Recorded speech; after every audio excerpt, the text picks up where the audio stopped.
What is going on, everyone? Welcome back to another edition of BKNY Hoops. If you're new to the channel, I am your host, as always, Rashid White. All right, little early start over here, man. Want to watch these playoff games a little bit later. So let's get into the article over here. You see the graphics, you see the title over there, and also we're going to get into potential trade proposal, I guess, involving Mikal Bridges. Definitely want to get your guys' feedback and actually see what you guys actually really think about that. So let's get into this article that actually comes from the Nets Wire right here, man.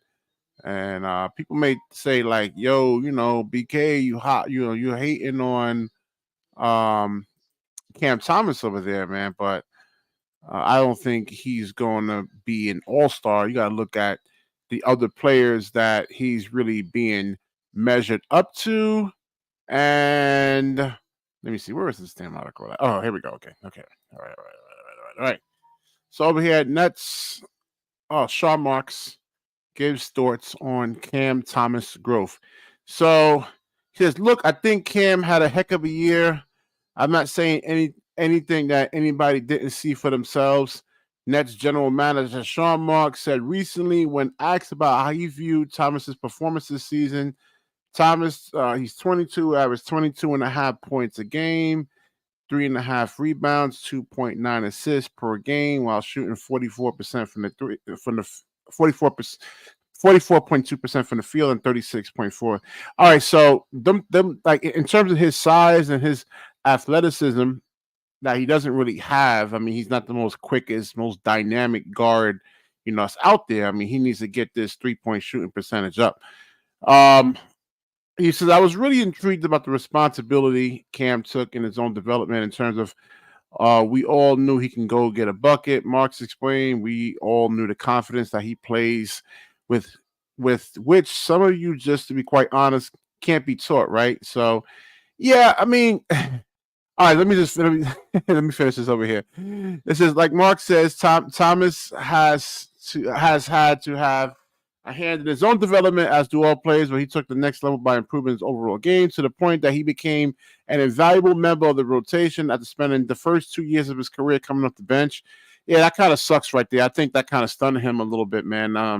That really kind of really hurt him right there, as you can see with like other players on like championship teams that's going for like a championship, like the Golden State Warriors with like Moses Moody and Jonathan Kuminga. We're gonna get to those guys in a second in terms of them probably coming to the Brooklyn Nets though.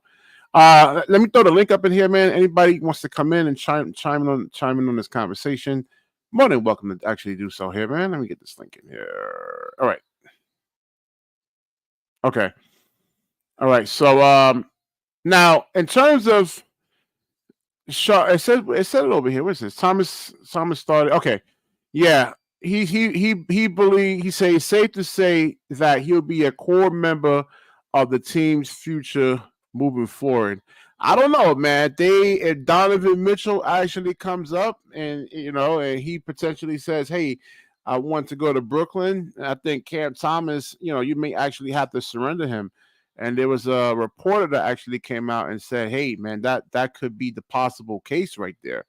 Now, let's look at the other top shooting guards in the NBA.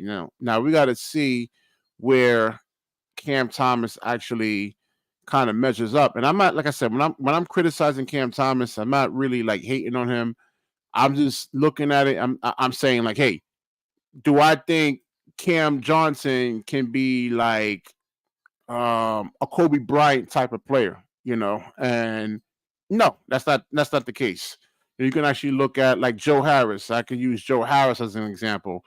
One of the best shooters in the NBA at one point, but can he actually be a Klay Thompson type of player? No. And that's so in terms of him actually making an all-star team in the future, I don't know. I mean, there's just so many guards that's in the East that are just actually really better than him. So I want to measure him up. I mean, Devin Booker, he's not in the East, but he's not better than Devin Booker. You got to look at the top guards over here. If he's going to make an All-Star team, I mean, first he actually has to win. That's one of the main things. He actually has to win. He has to win. He has to actually make his teammates better. those assists. I think what was in the article said he averaged 2.9 assists a game. All right, so most of the top shooting guards in the NBA are averaging about a 5.5 assists to 6 assists a game, and they make the other pieces around them better. He needs to make a Dorian Finney-Smith better, a Nick Claxton better. And this year we've seen small sample sizes of that, like in terms of him actually, getting the ball to Nick Claxton, and we'll see. I mean, can this? Can so then you got to look at in the East. You got Jalen Brown, Zach LaVine. If he actually comes back much more healthy, eh, you know, I mean, they don't have him up here in like the Tyrese Maxey has All Star potential. Um, Bradley Beal, Dejounte Murray. I mean, if the Nets can actually get that close on him, I mean, I think you may have to surrender Cam Thomas on there. Tyler Hero. I don't know. He did have he did have a 14 assist game in the playoffs, man, against Boston. But yeah, I mean, his again, he averages like 4 assists a game, 5.4 rebounds. And Tyler Hero's like that's not like an overly athletic, type of guard or anything like that. And he's still his rebounding numbers are actually better than Cam Thomas though. So we can actually look at who else? Who else is in the East? Let's see. I think Cam Thomas is better than Austin Reeves, man. Sorry. And that's the thing too. I think with the West being so loaded, I think you might see a lot of players start to come back East, man. It's really, really hard to actually win in winning the West right there, man. Jordan Poole, I don't know. Is Cam Thomas better than him though? Yeah, I don't know. Now I get the edge of Cam Thomas. I think his basketball IQ was a lot better. Let's see, Contavious Caldwell Pope. I mean, Kevin Herter, Malik Monk. So there's a lot of other like dynamic guards around the NBA. Keontae George is another one. Who's a guy who can actually put pressure on the rim, get downhill quickly, and just plays above the rim. So that's the whole thing. If you get Cam Thomas over here, you may actually have to surrender. I mean, you get Donovan Mitchell, you got to surrender Cam Thomas. I don't know how you guys actually feel about that, man. So let's look at the top point guards in the NBA too, man, because I think Cam Thomas. Now they said he's listed at 6'1", but D-Rock, I mean, one of the fans on the show, he took a picture of Cam Thomas and said he's really more like 6'1". So he's about 5'11". He stood next to Cam Thomas, and he's about 6'1" right there. So top point guards. And also Cam Thomas actually has to defend too, man. His defense has to get much, much, much better. I mean, Jalen Brunson, even like last, not this year, but the previous year. I mean, he had like an All-Star year, and he didn't even make the All-Star team. So Cam Thomas actually has a long, long ways to go, man. Let's see, top point guards in the NBA. And Spencer Dinwiddie, hell no.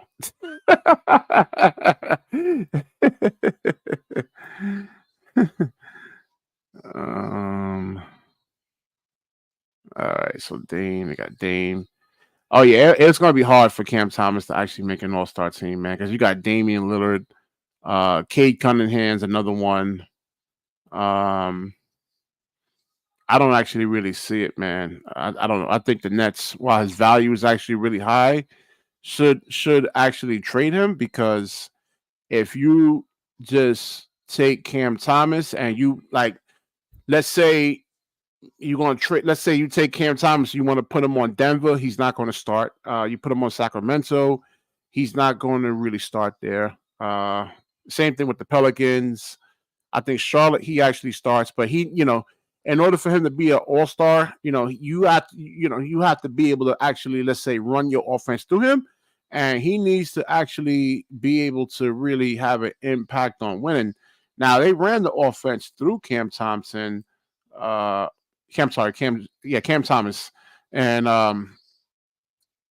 Yes, men when it comes to multitasking, it's not that great, man.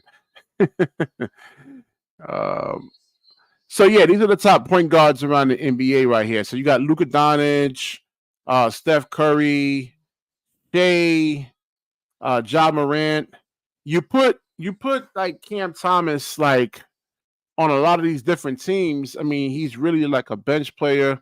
I mean, he wouldn't be averaging like 22 something points a game.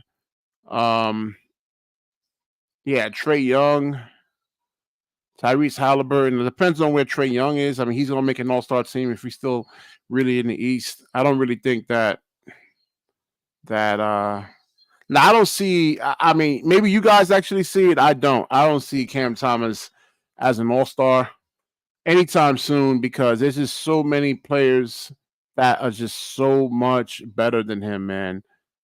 James Harden, yeah, Jamal Murray, LaMelo Ball, he's also in the East too.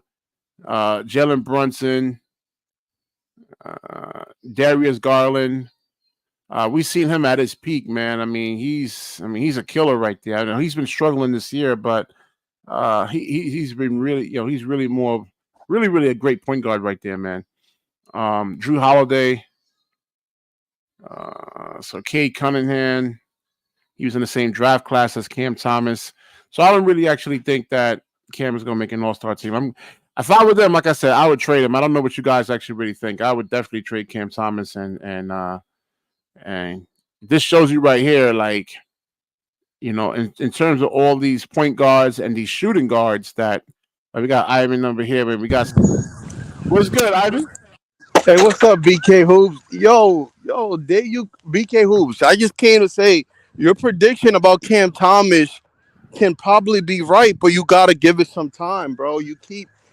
We just got 1 year sample size, Yeah, and but again, like, all right, so let's say Joe Harris, right? You got Joe Harris. Let's yeah, say if he was still in the NBA, and I mean, do you actually see him in the next 3 or 4 years having like a Klay Thompson type of effect?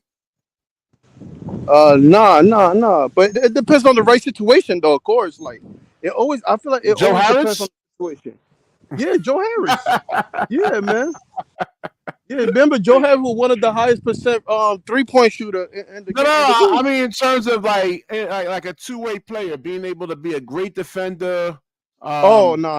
I see what you're saying. A versatile. yeah, No. exactly. Yeah, I get it. Very I get good it. Yeah, scoring because yeah, what happens, like we seen Joe Harris, he was yeah, like putting up a lot of bricks, man. He couldn't buy a basket, and then he was yeah, a liability also on the defensive end.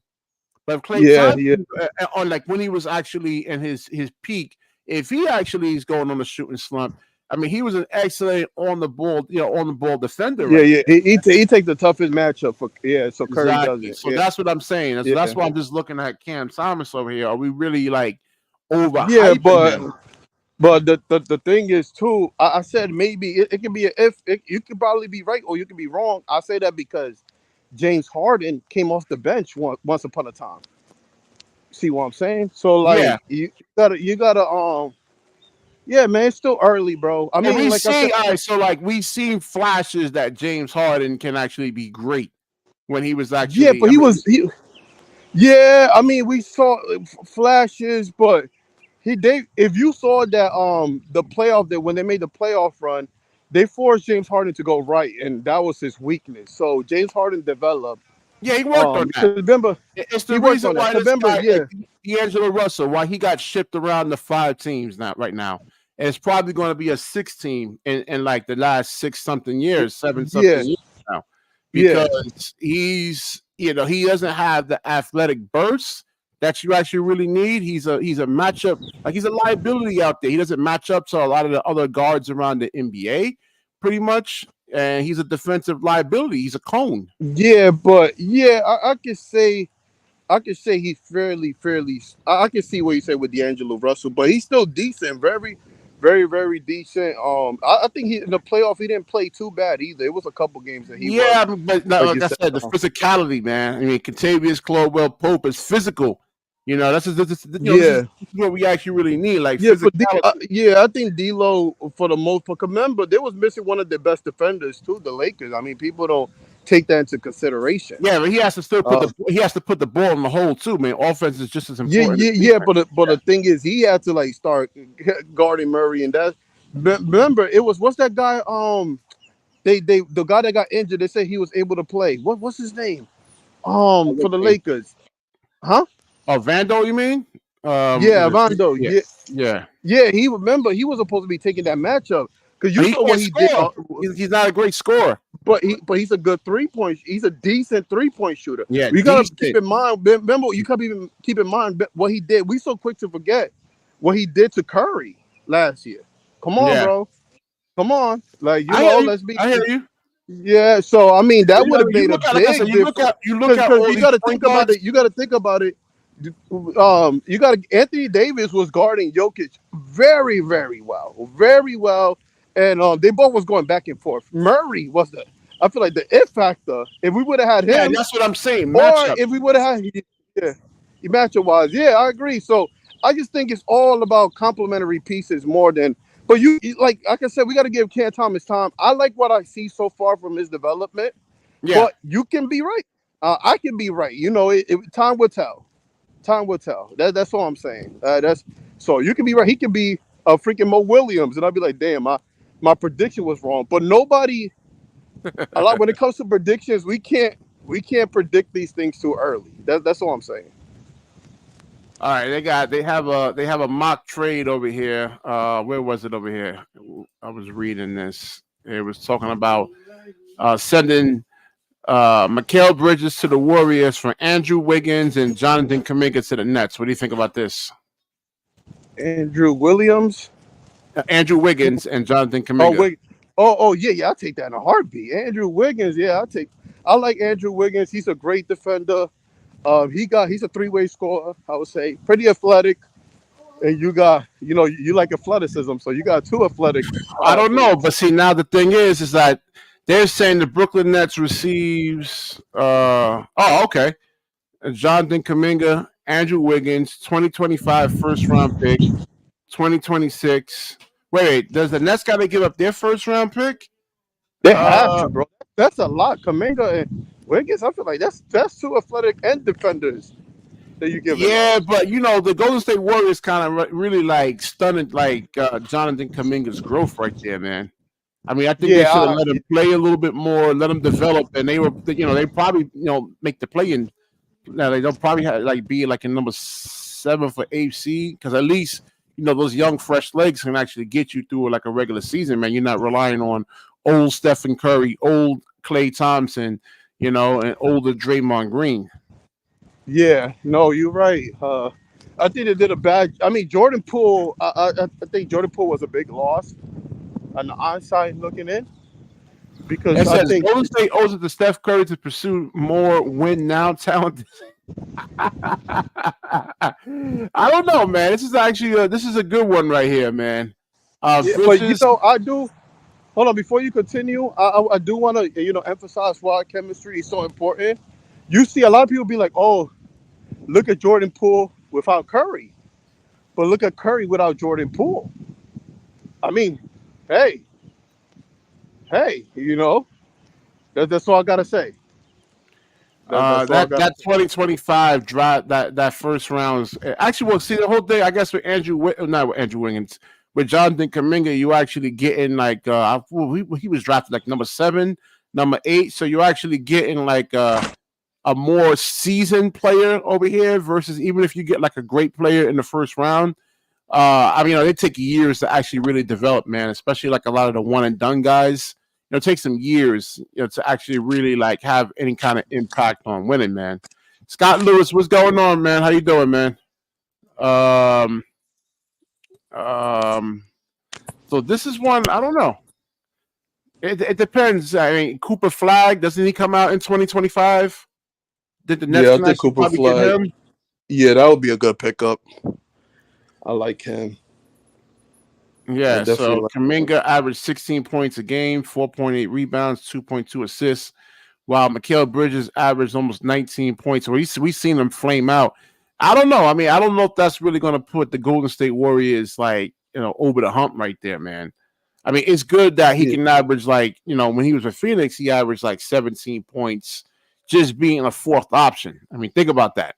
And without having to be so ball centric, you don't have to run plays for him. And he actually still gives you 17 something points. Plus, he gives you defense, and he's not being relied on as the Yeah. primary. Yeah, I think he would fit good. I mean, in the Golden But State meanwhile, if Warriors. we if we can get But Cam Thomas, I think it would be bad though. I kind of think about it for the Golden State Warriors because the problem is Mikal. Let's say we do that trade, Mikal Bridges won't be able to have offense. You know what I mean? no, he Create his could. own He offense. averaged 17 when he was the Phoenix. I mean, he was never an all-star caliber player. He was a 3-and-D guy. I mean, that was his Yeah, role.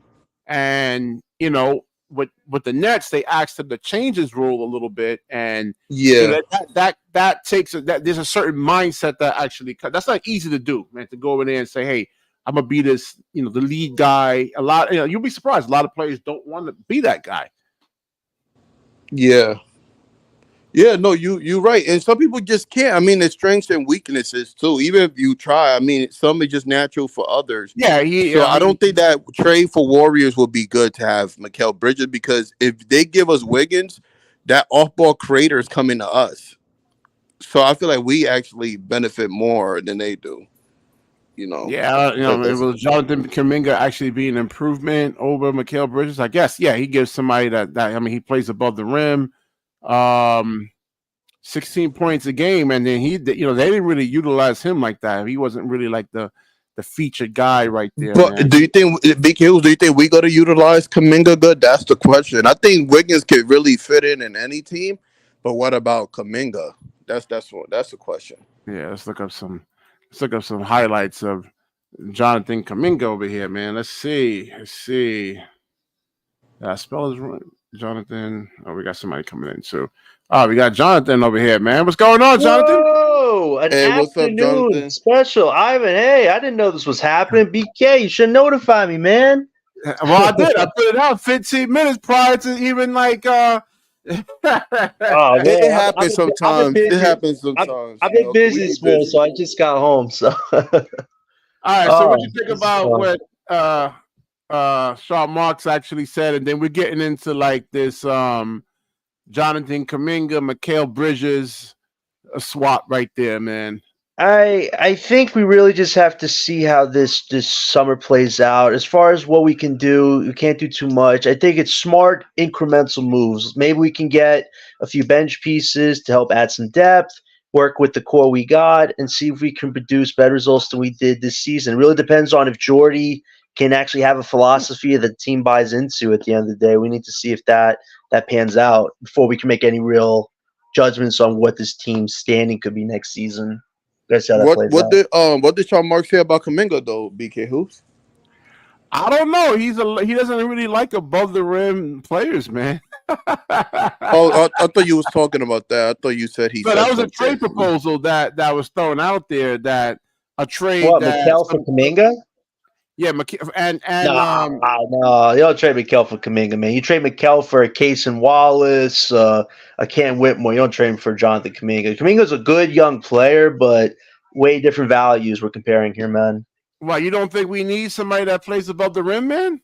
We We do, got a but shot block, and he still made it.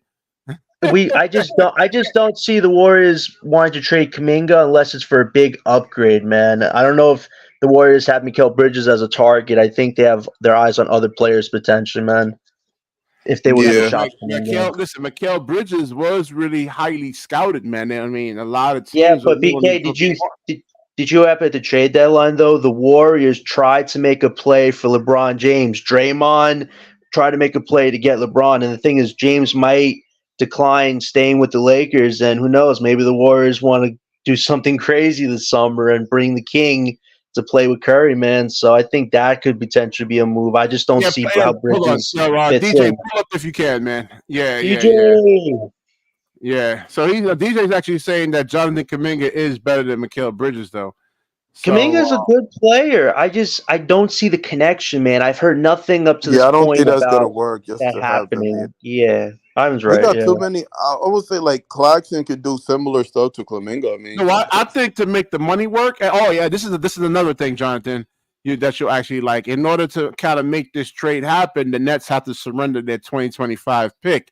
Now you're getting Mm. Kaminga and Wiggins back. What do you think? Wiggins, man. See, this is where it's like if the Nets want to eventually contend 2025, I wouldn't want to go after Kaminga just because of the money he's owed, and he's really kind of fallen down as far as value goes. I just don't see how he fits our current needs right now. I would think another team would have more of an eye on him if they had open cap space to get his contract. I just don't see the appeal with him. I'm open to Kaminga for maybe a different player. I just don't see a Bridges for Kaminga swap being beneficial for us, because I we feel could like get we way have too more. many Flamingos in the team already. No, we Honestly, don't. We don't Yeah. have anybody that plays above the rim. Not, I mean, except Clarkson, like, yeah, Dorian Finney-Smith, but he's not skilled. I mean, he's an above the rim player, but he's a Clarkson one-dimensional does Bro, player. bro. that. Claxton is Listen, one-dimensional on offense. He's a pick. listen. I like the Smith is pick and roll. I Rob. propose this on a different podcast. Since we've already done so much business with the Suns, why not go for the trifecta and see how desperate they would be willing to give up that 22nd draft pick for somebody like Dorian Finney-Smith, man. If I'm the Nets, I'm like, hey, maybe if you want to like go all in and try to get that pick, the Nets could have real control in this upcoming draft. That's just something I'm putting out there. I mean, the Suns really only have that asset left, and from what So, I heard. From what I okay. heard, they say that the Suns GM is running a Looney Tunes operation. So Sean Marks is somebody who knows how to make things happen. So maybe there could be something there for that 22nd pick. I'm not sure. Maybe. Yeah, so DJ, what do you think about this, man? I first got into Cam Thomas, which Sean Marks actually thinks that he'll be an all-star. Man, what's your takes on that? And then the Jonathan Kuminga, Mikal Bridges swap. I think that Cam is going to be an all-star one day, but next season, he might get close next season. But I mean, but look how many players you think that are in front of him. I'm saying like he might get like more recognition if that makes sense. He might That get like makes sense. mentioned. You know what I mean? Like, but he's not gonna get all-star like anytime soon though. That's gonna take a while because it's a who lot we of talking guards about? in front of him. Cam Thomas. Yeah, so the title of the show was next. Sean Marks gives his thoughts on Cam Thomas's growth. So he actually thinks that he'll be an all-star. And then to try to speed things up, I threw this Jonathan Kuminga. Did he say when he thinks he's gonna be an all-star? No, he didn't say that. He didn't really say that, but he's saying like, I mean, he's 22. I don't know. Maybe, hopefully, I don't think anytime soon. I think that's gonna be like probably DJ. You know what's interesting? Sean Marks actually kind of made like a diss in what he said about Thomas. He said that we really weren't expecting Thomas to become a playmaker, but it was still good to see. Like, I don't think they expected Thomas to add that. The Nets but was they're always happy known about it, for I like guess. always judging Cam Thomas for his playmaking. Like, right. When Steve Nash was here, they kind of picked at him with that. But J.K. would be a good fit over here. But I don't agree. Whoever said that we have a J.K. already on this team. We have no one plays. That was Ivan. That was Ivan. Yeah, no one plays like J.K. on this team, bro. Yeah. J.K. is on never. I think J.K. is better half of our team. Yeah, but the only way I could. Hoops Wise actually saying that like the Golden State Warriors can use a guy like Mikal Bridges, and they don't believe in. If I'm the JK. Warriors, I stay far from Mikal, bro. Do not trade from. Yeah. I don't see They have better Mikal Bridges. Like that's what I'm saying. Wait. Yo, BK, I know you're laughing, but I'm so serious. You do not want Mikal on your team. Do not trade for Mikal, bro. Hold on, Jonathan. He did go to the finals. He was a piece that really kind of helped. I mean, 17 You know who I think Mikal Bridges would be good in BK Hoop? Like the Lakers. I think the Lakers would capitalize. He would benefit there with LeBron. The Lakers' issue is they don't have a closer. Right. Well, they don't have a Like, third it's really, piece. No, but did it's really but They don't no, have a but third did piece. it? their guards are non-athletic, If you man. watch the Lakers, bro, that they could have won that Nuggets series. They just didn't have a closure. Like they always defer to Yeah, They whoever. but I don't. They think they don't. Their needed, guards but don't they match needed up. more. Their guards don't match up to like the Yeah, but athleticism even if of. you watch that series though, BK, the Nuggets played. They didn't play to the best of their ability, bro. They Nah, No, played. I They didn't. agree. I mean, they picked their defenses. They played their defense in spots. I was watching it, man. That's I'll why I tell think I you. if the think Lakers go out and get a closer, maybe No, like a Trey Young, they'll no, be fine. But they don't need a DJ. Mikel.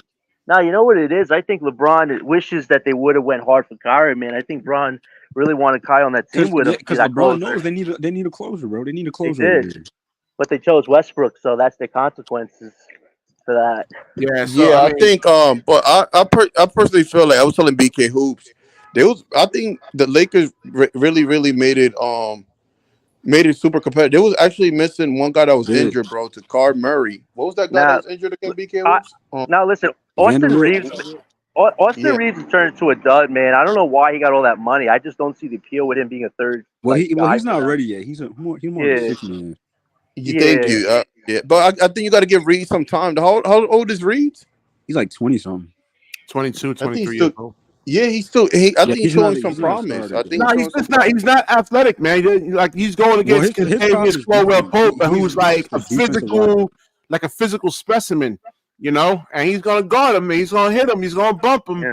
And you look yeah, at but Austin Reed, but Reeves. but I think we're not being Reeves was holding on to his own though. He was doing good. He did good. His I think they issue were is just missing the offensive guy that was injured. inconsistency. What's his name? BK Hoops. I can't remember his name. Vanderbilt. Yeah, but he Vanderbilt. Y'all saw what Vanderbilt did to Yeah, Curry Vando. last year, bro. He was Right. locking them down. The Like he the would have done. problem, Murray was the killing them. Like but Ivan, Murray was. the issue with the Lakers is they just need a closer. So I would stay away from Mikel, bro. Yeah, I Nah, see what you're saying. I see what you're saying now, though. as Like as all far those stretches, all those games, the reason why they were so bad is because they didn't have a closer. They didn't have anyone to go to, like in Yeah, clutch but situations. I think the most part was holding Murray though, because they was really close. Murray just went loose, and I think if Vanderbilt would have been there, bro, you saw what he did to Curry. If you could do that to Curry, no offense to Murray, Murray is good, but I'm pretty sure he could have hold down Murray to a couple more points. I tell you this, I think I'm glad I got y'all on here. What about this one over here? NBA mock trade. Nets to deal Dorian Finney-Smith to the Grizzlies. I'm open to For it. who? I mean, I'm open Yeah. to it. This depends on the return. Honestly, we Return. probably get just draft picks back. We probably get Yeah, like 2 seconds. but they could have a shot at Zach Edey, but I realistically think that Claxton would be the Yo, only stop shot with at this Zach Zach Edey. Edey nonsense, man. I mean, seriously. No, are you no, no. watching- I'm not saying I'm a proponent of him, man. I'm just saying that he could be an option for the Nets if they made the right trade to get into the Jonathan, draft. Jonathan. I'm seeing a lot of rumors that the Grizzlies could get Zach Edey and Claxton. Yo, Like if they did that, man, scary. John Morant would have such an easy time on the court, an easy 40 points, an easy Yo, 20 did assists. y'all watch that Knicks series and how Joel Embiid was struggling when they were switching Jalen Brunson on him? I mean, you see, he couldn't. All I saw is that they won. Yeah, I No, saw that I one know, too. but you watched the whole game, and listen, people that listen to the show, I'm not getting into the whole Knicks thing. I'm just using Joel Embiid as an example. So they were actually hunting out Joel Embiid. They've been pretty much doing that in that whole series right there. Yeah, but BK's playing on one leg and he has half his face paralyzed. I give the guy credit for even being on the court. Listen, he's a way more athletic center than Nah, like when you get on Zach that court, Edey. John, there's no excuses. No, listen. He's done the best he can do. The thing is, it's really Maxey and Joel carrying that team. Everybody else in that team isn't really contributing much for a lot of stretches. And Maxey was brilliant yesterday. Brilliant. Down 6 points. He gets I don't that even see three why with they the even foul. traded for Buddy Hield. What was the point? Oh my God, that is a Spacing, waste man. of a trade. Spacing. Waste of a trade.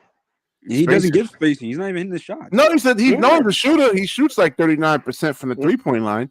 It's just the pressure, man. I mean, I don't know. A lot of guys just can't. No, but I think a Zach it doesn't even matter because I feel like Zach Edey would be a zoo box.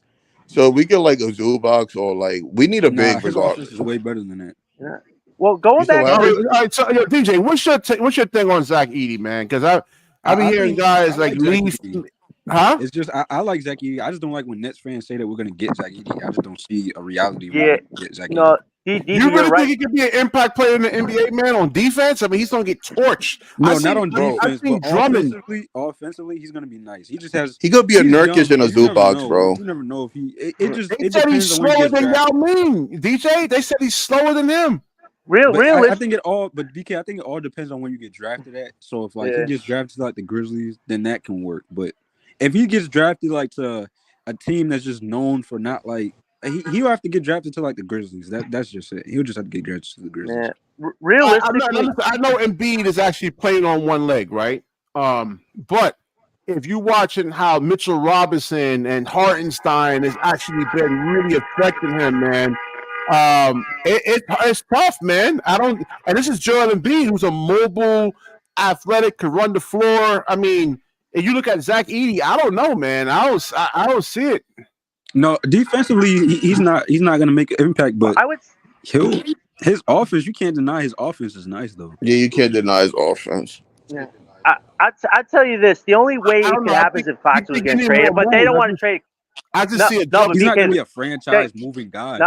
He's not going to be. Right. Like the thing is this: if they're not moving Claxton, there's really no way to see Edey even being a draft pick for us. I just don't think the Nets have the players to make a move like that. I mean, Dorian Finney-Smith can get you a 25 pick maybe. Yo, Jonathan, you really think that Claxton's going to really re-sign here? I honestly, it's still 50-50, but the fact is that they're saying he's their number one option. Jordy says he's a DYOP candidate. It's just like, that's the story right over here. Like, let's see if that actually happens. Like, I honestly just think they're I'm doing so quick with these news stories, man. As soon as I say something, I got the article pulled right up over here, man. No, but like DJ, to your point, the Nets need to get a center. They can't rely on Claxton Clowney to carry them back in the contention. I mean, fit on this team anymore. Listen, you got a professional coach, Jonathan, that says that that Nick Claxton can carry them. All right. Now he's a professional coach. It's his first head coaching job. Wait, BK, BK. I'm being sarcastic, man. I agree with you. I know you're funny, man. On that. He's never coached any, bro. Come on, bro. This is his first head coach. He got. Listen, the United States in the Olympics last year was supposed to get a medal. I mean, we need him a medal. You know, but BK, at least that team to bronze. That's the Olympics. That's different. Yeah, but why does he have to do it this summer again? Why can't he just focus on the team for a whole summer? Why does he have to do this for a month and then he has to get on the team? Like, just work with the team. They got training camp, man. The training camp starts in September, late September. No, the Olympics are in July, man. The Olympics are in like July. Yeah, no, I'm saying, but all these players are going to be on vacation unless he can get Nick Claxton in the gym in the off season. I mean, that's something that you're gonna just. I mean, Jordy's like what nobody even they don't even really know Jordy. Like, so he's just gonna come in and motivate the team. I don't see that happening. He has to establish a philosophy. So like, you don't believe in Jordy Fernandez, DJ. No, I don't. I don't think he's just gonna come in and he's just gonna automatically motivate them to. You don't see him. You don't see him as a what's the Boston Celtics coach? What's his name? Joe Mazzulla. Joe Mazzulla. You don't see him like that, or no? He's nowhere close. Joe Mazzulla is 10 times better. Look at the talent Joe Mazzulla has, man. That's where it all starts. Look at the talent he has. And to say Joe Mazzulla, I'm just saying Joe Mazzulla is 10 times better, but even Joe Mazzulla is a bad coach sometimes. Yeah, he is. He doesn't call timeouts. He's a mid coach, but he's better than Jordy. No, his only problem a mid coach. I think. Hold on. I think I agree with DJ, but I think Jordy is a good coach. Like the way I think our last coach was a good coach. The only problem is you got to give it time. No, Ivan, you know what it is? He's brought in for the he's brought in for the defense, which is great and all, but the offense has been the problem for this team. How can their defense won't matter if they don't figure out the offense? No. Our defense was bad, bro. Our defense was only good. No. It was bad. It was bad, but the thing is, if they figure that piece out, the offense is a huger issue because it's really Cam Thomas and sometimes Mikal. Even when we had the beginning of the year, we had like a great offense. I mean, the problem is we couldn't guard nothing, bro. My grandma was able to break our offense. Like my grandma was able to break our defense. Our defense was bad. Yeah. And we had defensive players. And everybody drop off. We got an echo. Let me put the link back. Yeah. All right. Anybody still here? All right. So let's get to this story over here while everybody's coming back in. Rafael Duran, what's good, man? How you doing? No, man, Raphael, pull up if you want, man. I see you be challenging me sometimes in the comment section. Yo, but BK, to Jordy, but do you think Jordy's gonna do like? How is he gonna motivate Claxton? I mean, Kevin Ollie, Jacques Yeah, Vaughn. that's I the mean, thing. This is what I'm trying to say. He Claxton has hasn't all been these years. motivated. I don't think, he is what he is, man. I don't. This is to get to like Şengün, Jokic, like Joel Embiid, like who else? Bam Adebayo. I mean, this takes years and years and years and years. It's not going to happen in one offseason, man. But Claxton hasn't even been motivated since KD and Kyrie left. That's a shame, then, man. So why should you pay him then? That's the whole thing. But how many times we seen guys? Look at Kenyon Martin back in the day, man. Like he got like $100 million contract, man, and he never expanded on his game. Never. That didn't become a better shooter. No post moves. No better ball handling. So I don't know, man. I honestly don't know what's gonna happen, but I don't like Jordy. I don't like the Jordy hype. I would say I don't like the Jordy hype. I don't see. Ivan, you there? We Yeah, have to see it. I think when Jordy said he gonna make an impact right away, I didn't like that. But No, I do believe he can make an impact. If you can get those star play, it's gonna take time though. Time, like Well, all right. So time. People, Jordy Impact over in here. the East. I mean, Now, DJ, this is a professional coach over here. DJ, he says Nick Claxton is a big that has defensive versatility. Depending on the players that he has with him, though, BK, as currently constructed, that's not how he's going to get to that level. Hold on, man. Jonathan, you never coached before, man. You never coached. Have you looked at a roster? Well, I don't need to be a professional coach to look at a roster and know we got problems, bro. Yo, BK, we have more. I'm being sarcastic, DJ. Jonathan. I know, man. I know you are. But Claxton had a bad year this year, though. He did. Yeah, he I don't know, man. It wasn't his best year. Y'all guys, listen, if y'all play basketball, man, y'all go out there, and I know a lot of y'all are bigger than a 13 or 14-year-old kid, man. Go out there and play a 12-year-old kid and just see how easy it is just to overpower him, man. You know what I'm saying? It's easy to this is what happens with Claxton. That you have Joel Embiid in there. You play like a matchup against Joel Embiid, he's gonna go 18 for like 23 with Nick Claxton guarding him. Yeah, but I think it depends. But hold on, BK Hoops. I think it depends what point guard we have because Claxton do need a certain point guard. Yeah, but that doesn't make his game better. For example, just having a point guard doesn't like help the situation with the center's position. Like it doesn't. Right, we need the center. No, it does. It does. What I mean by this, okay, so y'all know I'm a James Harden fan, bro. James Harden doesn't play good with Embiid. He doesn't play good with pick and pop centers. He played good with Claxton type, Zubac type centers that played low below the rim. Trae Young does too. I don't think Trae Young can play with a pick and pop center. So that's what I'm saying. He needs those complementary pieces. But the difference is Claxton, those centers that you're naming, they're tougher type centers though. Like Zubac, he doesn't run from like defensive like assignments. Like Claxton is just he's too skinny, he's too small. He doesn't do like everything a natural center should do. You know who would be a good partner for Nick Claxton? Wendell Carter Jr. I don't know if you guys see him against the Cavs, but he looks so big on the court, man. He's making threes and he's playing some good defense. I still think the Cavs are going to win that series. I think Wendell Carter Jr. though would be a good addition if the Nets want to make an offseason move to pair him with Claxton. I think those two guys would help with rebounding to make the team a little better.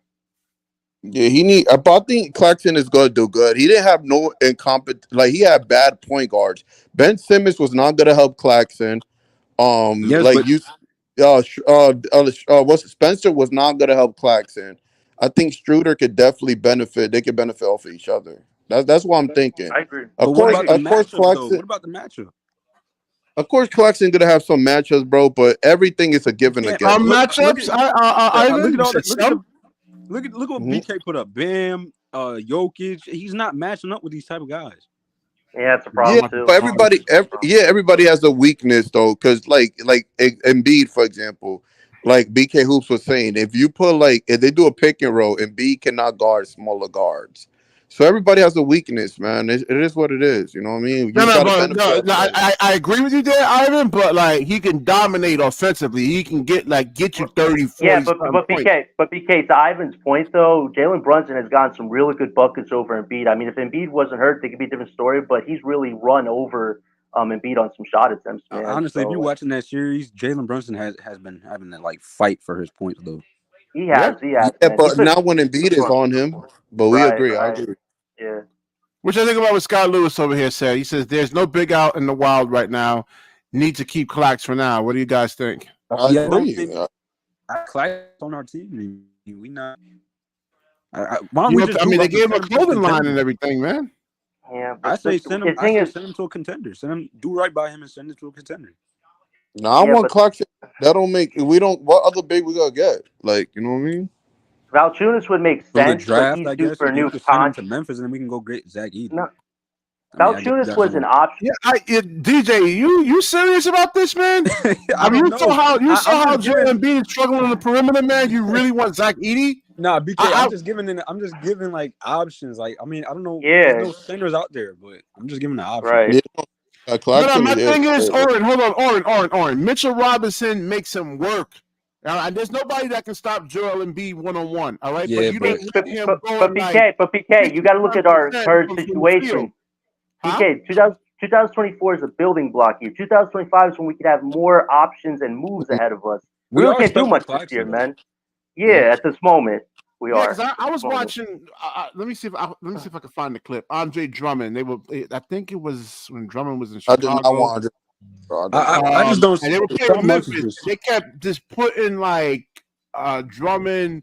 They kept switching Drummond on to Ja Morant, and Ja Morant for like 13 straight possessions just scored on him and scored on him and scored on him. So this is Andre Drummond, who is like, I mean, he's not as like doesn't have like horrible foot speed, like lateral movement, but you're talking about Zach Edey, man. Like, these guards are so dynamic. And it's not just about them getting to the rim. It's their pull-up game. You see Kyrie with a lethal pull-up jump shot, a lethal pull, like a Devin Booker, a lethal pull-up game. Jamal Murray's another one that has a lethal pull-up shot. So Zach Edey reminds me of Vucevic. I'm not going to lie. Nah, I think it could be a little better than Vucevic. Vucevic is very slow. Yeah, I agree with Vucevic. No, not Vucevic, not Bulls Vucevic, but he kind of reminds me of like Orlando Vucevic. Okay, I could get with you on that, man. I get you on that. Yeah, I agree. Yeah, but I don't know, man. I don't know because they had him initially going to the second round. I don't know what's. I just think he's projected to go first round now. I think honestly, my honest opinion is I think, like I said, I would like to start off. We could have Schroeder, and Schroeder and Claxton can actually complement each other more than Ben Simmons and Claxton. Yeah, so Ben's got to play off the bench. My boy Raphael over here says Claxton's the future. Defensively, put him next to Clowney. We good. Why you guys always dissing my boy Claxton? Checks his stats. Yeah, we checked the stats on Claxton. Well, I checked it. 11 points a game. I don't think anybody's dissing Claxton. I don't really like that lineup though. I mean the Clowney and Claxton lineup, but I don't like Schroeder, bro. Like what do y'all see in Schroeder? I don't see it's not that. It's not. Hold on. I think. Hold on. I think the guys are missing the point. It's not like they're gonna disappoint y'all in the end, bro. I'm just thinking complementary to Claxton, and Schroeder will help him out with other point guards. Right.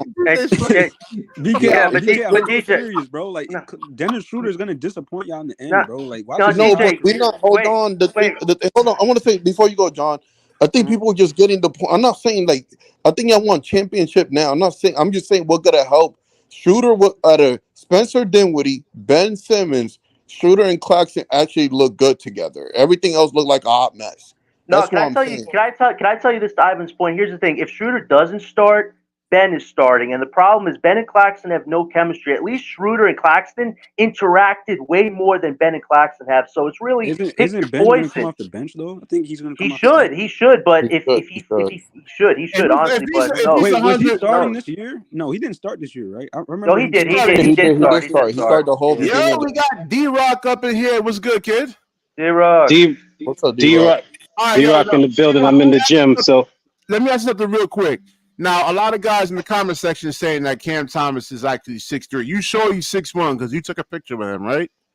Look at my avatar. I just said it. Okay. I see. Oh, yeah, you're right. 6'4" to me. You're right. I see it. I see the avatar. Yep, I see it. Wow. So what you think? And D-Rock is, you said 5'11"? 5'11" and 3/4. Wow. That's about 6'1". About 6'1", almost 6'2". to like a generous 6'2". So without sneakers on, he's probably like about 6'1", 6'1" or something like that. Mhm. Yeah. Yeah. So what you think though? I mean, DJ, you still think he's like 6'4" or? I think it depends on what shoes he's wearing too. I think it depends on shoes what he's wearing. But yeah, he might be 6'1". Yeah. So, But at times he does look tall. Like even when he was standing next to Mitchell. Yeah. Well, Mitchell's like they got Donovan Mitchell's listed 6'3". as like 6'3", 6'4". Yeah. But you see, Donovan Mitchell plays bigger than his size, though. I mean, he could take it right to Nick Claxton's chest, and like there's nothing Nick Claxton can do about it because he's just And that's a problem. athletic and strong. Yeah.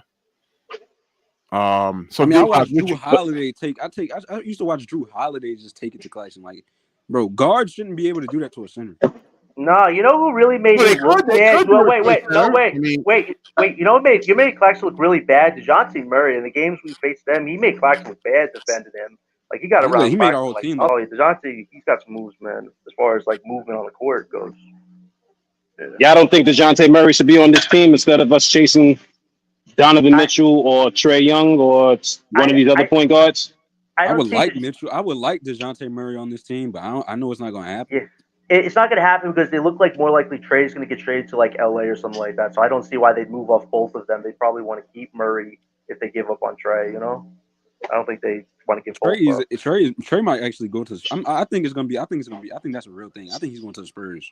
If he goes to the Spurs, Wemby's an all-star next year. I'm just putting it out there. I honestly do think that. I think they have the best offer to offer like the yeah. Well, Coach Gonzalez over here says Claxton is good, so Boston does a hack and he's still shooting like 60-something% for the free throw line. I mean, there's just so many holes in his game, man. It's crazy how like he's dipped from when KD and Kyrie was here. Like players really can make you look better, bro.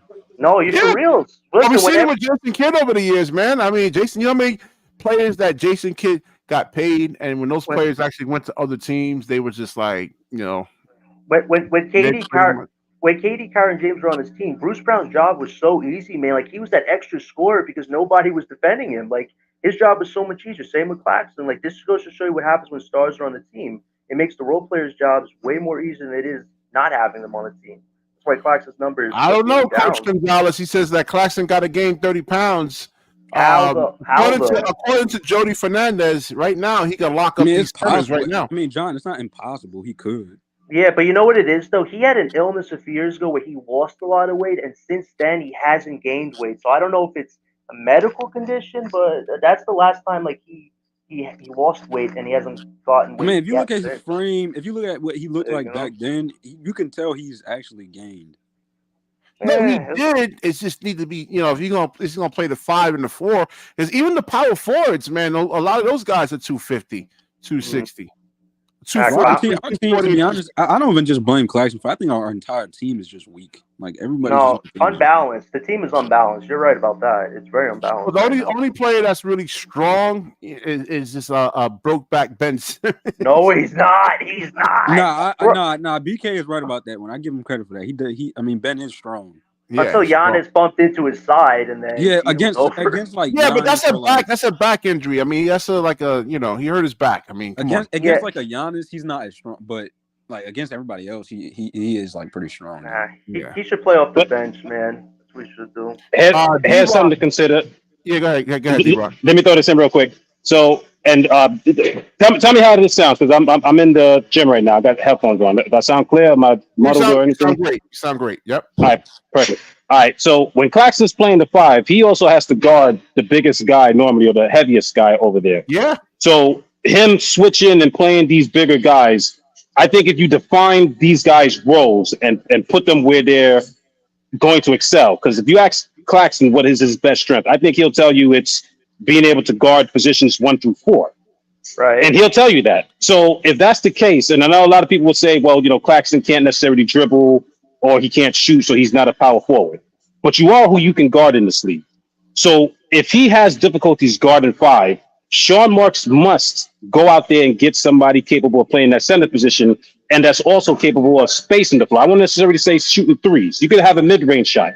As long as you're not clogging the paint where it's like Ben Simmons and Day'Ron Sharpe out there, somebody that can just hit a mid-range shot would be great to play alongside of Claxton. So even though this guy maybe could be had for a bargain, I could see, or I can't see it, but what if Sean Marks goes out there and get a guy like a Nikola Vucevic? The defense ain't necessarily there, but that'll allow us to play bigger so that guys like Cameron Johnson ain't down there playing against power forwards and centers. Dorian Finney-Smith ain't out there playing small ball five. Yeah, even if like let's say if you put Cam Johnson at the 4, he's gonna get like destroyed, but at least he can stretch the floor, and you're not like because guys that's like 250 pounds, they don't want to be going out there scrambling, getting guys off the 3-point line, man. They don't want to have to be doing that. But BK, he can't play with Mikal Bridges though. Johnson might have to play off the bench too, man, because him and Bridges is very redundant. Like you can't have that. And that's bad too because they used to be able to play together on the Suns. Yeah, Johnson played off the bench a lot. No, there was stretches where he came into the lineup, the starting lineup. Yeah, and they didn't look that bad together though. They didn't play bad together. Right, but when you have DeAndre, they didn't look that bad though. Chris Paul, there you go. Yeah, Chris Paul and DeAndre when he was playing good before, Yeah, Iceman. That's what we were saying. We were saying that Cam Thomas is about 6'2", 6'1", 6. Well, no, D-Rock over here. See, I think Iceman disagrees with you, D-Rock. He's saying that Cam Thomas is about 6'2". I don't know what he's actually saying over here, but he doesn't think he's about. When he 6'1". stood next to Kyrie, he looked taller than Kyrie though. Well, Kyrie is tall. I think Kyrie is about 6'3" minimum. Yeah, Kyrie is tall. I stood next to him, not taking a picture, but I've stood next to him. He's taller than Cam Thomas, that's for sure. Yo, D-Rock, can you tell me to stand next to Wemby, man, and take a picture of that, please? Please, I want to see that. Where you got this picture? I'll try. Where you? All right. Picture of Cam. This was they had some free event at Barclays Center on a Sunday, and they were introducing like the rookies and things like that. So he was just out there, he was taking some pictures and then he bounced. But you had the rookies that were out there. It was some free event at Barclays Center though, sometime in July. Yeah. Okay. But yeah, D-Rock, to your point, man, like I would be all for getting a center. It's just this season we don't have the cap space to trade for another guy. I mean, Wendell Carter Jr. is a guy that's feasible, but it's only if the Magic be willing to move him. But there's not really too many options. Valanciunas, I would be so open to doing a Claxton for Valanciunas, but the thing is, he's open for a new contract. He's and older. They give it to him. Yeah, but he still provides some good floor space, and he could rebound well. He's more of a traditional center than isn't he like what we 30? don't have. He's a key part of the Pelicans lineup, man. He's not a slouch. It said Raphael says that Claxton and Clowney is unstoppable, man. I don't know about that, man. If Valanciunas was on this team, he wouldn't look as good as he was if he was on the Pelicans. Because like Raphael with Claxton, there's no reason to send a second defender at him offensively. He hasn't shown that he's a high percentage, like one-on-one player where you actually have to run a second defender at him to even get like Noah Clowney wide open. That's the problem right there, man. So he says Claxton guard. Scott Lewis says Claxton guard 1 through 4. I don't know about 4s, man. You got this year he really couldn't, but he can though. He actually can. You think so? Yeah, I can. You can guard Giannis. Giannis plays the 4. Let me see. Let's pull up the top 4s in the NBA, man. Because this is deja vu, man. Oh, come on, man. No, but listen, Giannis is probably the best power forward in the league. So if he can't hold him, that's no knock against Claxton per se. Yeah, but I would argue outside of Giannis, there's nobody else he can't at least hold. I give credit to Claxton though, because Claxton, he's kind of he don't back down from anybody though. Nope, and you need that kind of toughness, especially in this season. We see what these playoffs look like. I know you want, man, but if you don't have the strength or the physicality, then it doesn't really matter. So you got a lot of these guys. He can hold his own. Zion plays the 4. He's not guarding Zion. The whole Laker team couldn't guard him. Maybe not the top 15, but like he can hold his own against a lot of these guys. Can I be honest with you? If Nick Claxton developed like a Pascal Siakam type game, he'd be an all-star in this league. Oh, that's years, man. That takes years to work on that. I know, but I looked at Pascal's. Developing a mid-range game doesn't take years, BK. Yeah, but I looked at Pascal's stats from like one of these series games against the Bucks. It was like 12 points, 16 rebounds. That's like what Claxton could do if he was, offensively producing more. maybe 16 points, 17 rebounds, something like that. If Like if Clarkson he has worked on a a game like mid-range that. game, even Ben Simmons, when KD and Kyrie was here, they Yeah, but the thing is that all right, what about they just crowd him then? They say, you know what? We're gonna get in your airspace. Now you gotta be able to handle the ball, put the ball on the floor, and we've What is seen Max try to do that, and But BK, don't you think that's a development? Like our development system is bad. Don't you blame it on that too? yeah. But I'm all right. Good So point, let's say, TJ. all right. My thing is, you're gonna develop him now. Let's say we want Clarks to work on those different elements of his game. You think it's gonna happen in one off season or two off seasons, man? No. Yes, I'll make the Not argument. two, not two. Look Okay, I at look wanna at hear Serge. Look at Serge Ibaka when he was drafted by the OKC Thunder. Okay, he all he was defense and blocking shots. He got in there. He developed a nice little bank shot. The second year, he developed a nice mid range. By year 4, he was shooting threes. I don't need but I'm Claxton out there saying, all shooting right, threes, they but give could me a take 10 to that. 15-foot shot. But They could take that away from you and make you put the ball on the floor, like with Dorian Finney-Smith. You run him off the 3-point line. What else does he have now? Does he have a But pull-up they jump shot? develop that with Serge, bro. That we don't have that here on the Nets. They don't like develop their players well. No, but listen, to DJ's point, that's what they got to do. Like, this is what Jordy has to do as part of his strategy. The bigs got to play more of a role offensively next season. They can't just be defending and Hold on, rebounding. I They got got a prank call over here. I got a prank caller. Watch this. Listen to this over here. Listen. Oh. Hello, 24. Hello. Yo, 24. Yeah, what's that? Whoa, DJ, what's going on here, bro? You got these prank callers, man, like these scam callers and everything. And so to avoid them, I say, "Hi, y'all 24, you order plus rice," and I get them to hang up right away. You know, it'd be funny if Harlem got your number and he called you and you thought he was a scammer. Oh man, all Harlem gonna do is talk about the Knicks, man. Oh man, that would be funny. Oh man. All right, let's get back. Yeah. So Claxton and Clowney's unstoppable, which I actually think about when Raphael says that. They could be good rebounders, but we need to see offensively what they do together. I mean, there's a lot of people that's gonna stop that. Yeah. Yeah.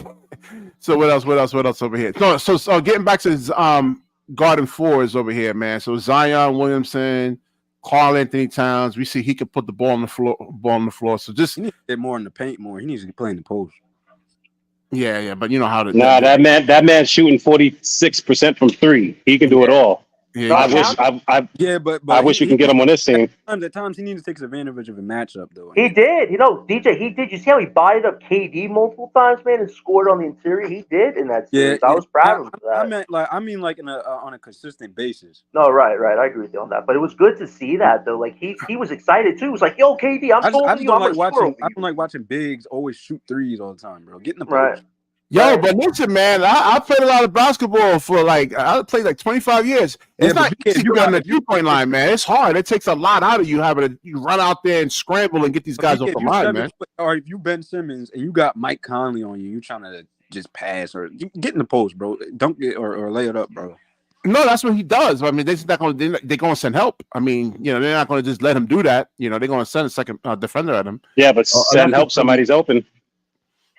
Yeah, exactly. That's what Ben does. Yeah. I mean, I did a whole bunch of film studies on that, man. Wow, because people don't think that Ben just passes. I show him getting double teamed where he actually has a small defender on him. I still wonder how Ben is in the league, bro. Me too, man. I still wonder how he's in the league. How is Ben Simmons still in the league? Because of his ability to actually get downhill. He's a matchup nightmare at the point guard position. Not anymore. Not anymore. Not anymore. No, just based on his reputation. I've been watching the NBA for a long time. They're not going to just get rid of players like Zion Williamson, for example. I think it's over for Ben, bro. I don't think he's in the league. BK, the last time Ben Simmons played good basketball was before TikTok was created, man. Yeah, that's insane. No, but to Oren's point.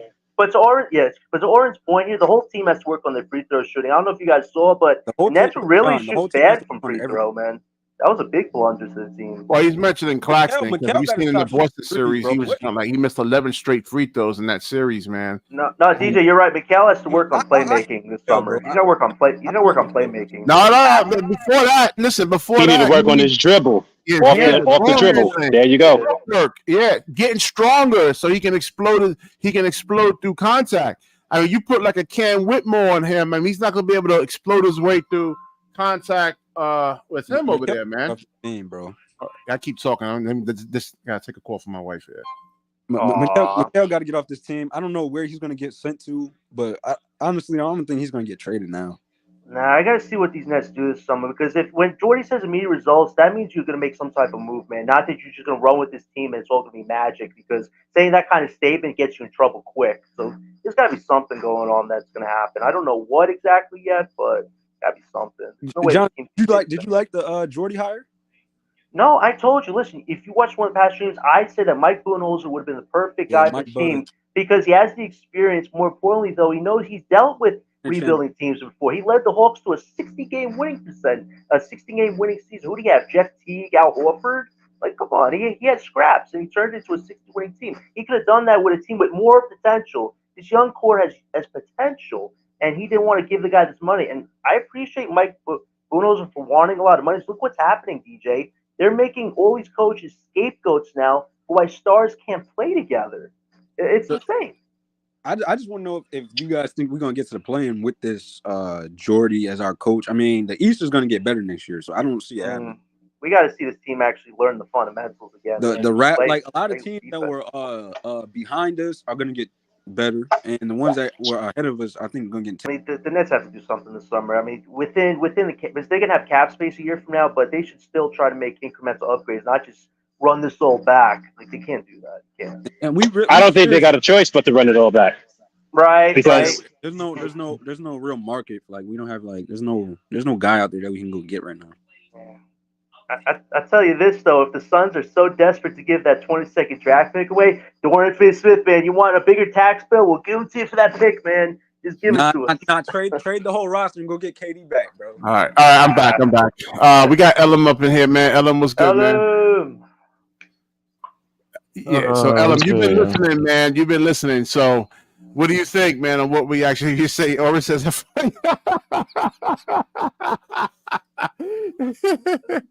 yeah, the thing is, I don't think I'm necessarily funny. I'm so serious minded, but then when I do crack a joke, it's funny because I'm always really serious, man. I see. Sean Marks said something about Cam Thomas. Yeah, we were talking about Cam Thomas. Then we got into Nick Claxton, how Jody Fernandez actually believes he's going to be the actual defensive player of the year. I mean, he wants to utilize him on offense more, have more ball movement. And then, Jonathan actually really thinks that we actually need to upgrade at that position. You know what it is, though? Claxton's not getting in that discussion with defense. Yeah, but that's why Mike Budenholzer would have made so much more sense. He's worked with evolving bigs into the offense. Jordy's not known for evolving bigs in offense. He's known as a defensive coach. So how does that make sense if we have to get bigs in this lineup? That's what I'm. Nah, that's not true. Look at what he did with Sabonis and with the Kings. That's the kind of offense he's talking about running. The other difference between Claxton and Sabonis is Claxton won't take a mid-range shot. Sabonis will. With Claxton, there's so many candidates for defensive player of the year, especially with Wemby coming in the league now. I ain't gonna hold you. Like Rudy, Wemby, these other guys might have it locked up for a couple of years. Well, that might be that good talk that a coach talks. Sorry to cut you off. That might be that good talk that a coach talks when he gets here. Make his players feel good.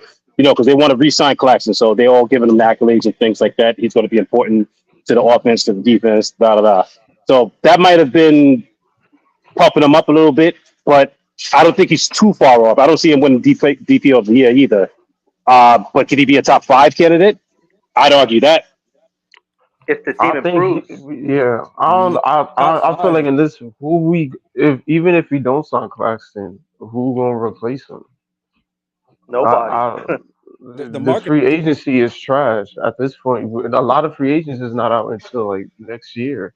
I'm surprised they want to move Day'Ron. I'm surprised they want to move off Day'Ron, man. That'd be an error on their part. Day'Ron has improved a lot this season.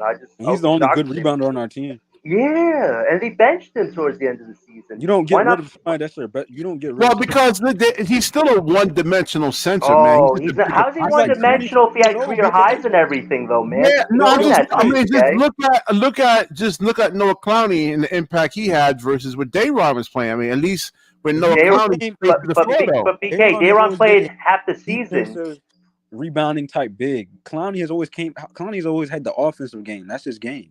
Yeah, but we Exactly. need a DJ. That's extremely important But today, man.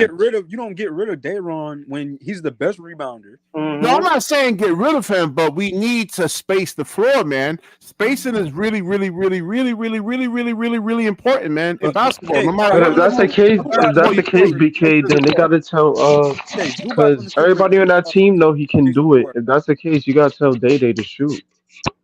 If he JJ can can shoot, he has shoot. to He work can on it. shoot No, threes. he said he has Dayron to has work the on it. most. Yeah, but Dayron has the most threes taken on the I know team. he has to be able to hit them though. And when taking them and making them is two different things, bro. I Johnny. think he can. He can. I think he hit a couple this season. A I couple, Yeah. think but if he he, said, But how listen, many by has his he own taken? admission, How many shots? he said he's working on it still. He still is practicing and working on it. Yo, BK, this spacing thing, I think it's just like it depends, bro. Because I mean, I see Zubac, Gafford, all these guys. They don't want to space the floor, but yet they're starting and they making an impact. Right. Yeah, but they right. play with more force, man. I mean, Dayron still doesn't play with like that's one of the things with That's him. development. That's our development issue, bro. We don't develop our players right. But wait, BK, I disagree with you though. He was second in offensive rebounding. That's force to get those types of rebounds. So you're a bit wrong there on that one, man. All right, listen, show look at improvement. all right, guys. Just look at the centers around the NBA. Look at Bam, and then look at actual Dayron. You don't think Dayron has more work to do? How's Bam doing right now against the Celtics though, man? I mean, he had 25 that last game, though. Hey, to a John, don't victory. do that. Don't the do that. thing About, is, Oh no, no, Day don't Day got disrespect more. though. I'm just making nah, a John, point don't though. do that about my Heat. All right. I won't. Day Day have more. It's crazy because Day Day and Bam is the same height. They got. It's just that Day Day got more size. No, If wait, DJ. I do have a question for you though, DJ. Do you think with KP now being out, do you think the Heat could have a late comeback? Think it's Oh yeah, possible? we coming back. We coming back. All right, man. I want to see it. They play tonight, right? Oh He- man, All right, this is one of the reasons why I'm doing this. yeah.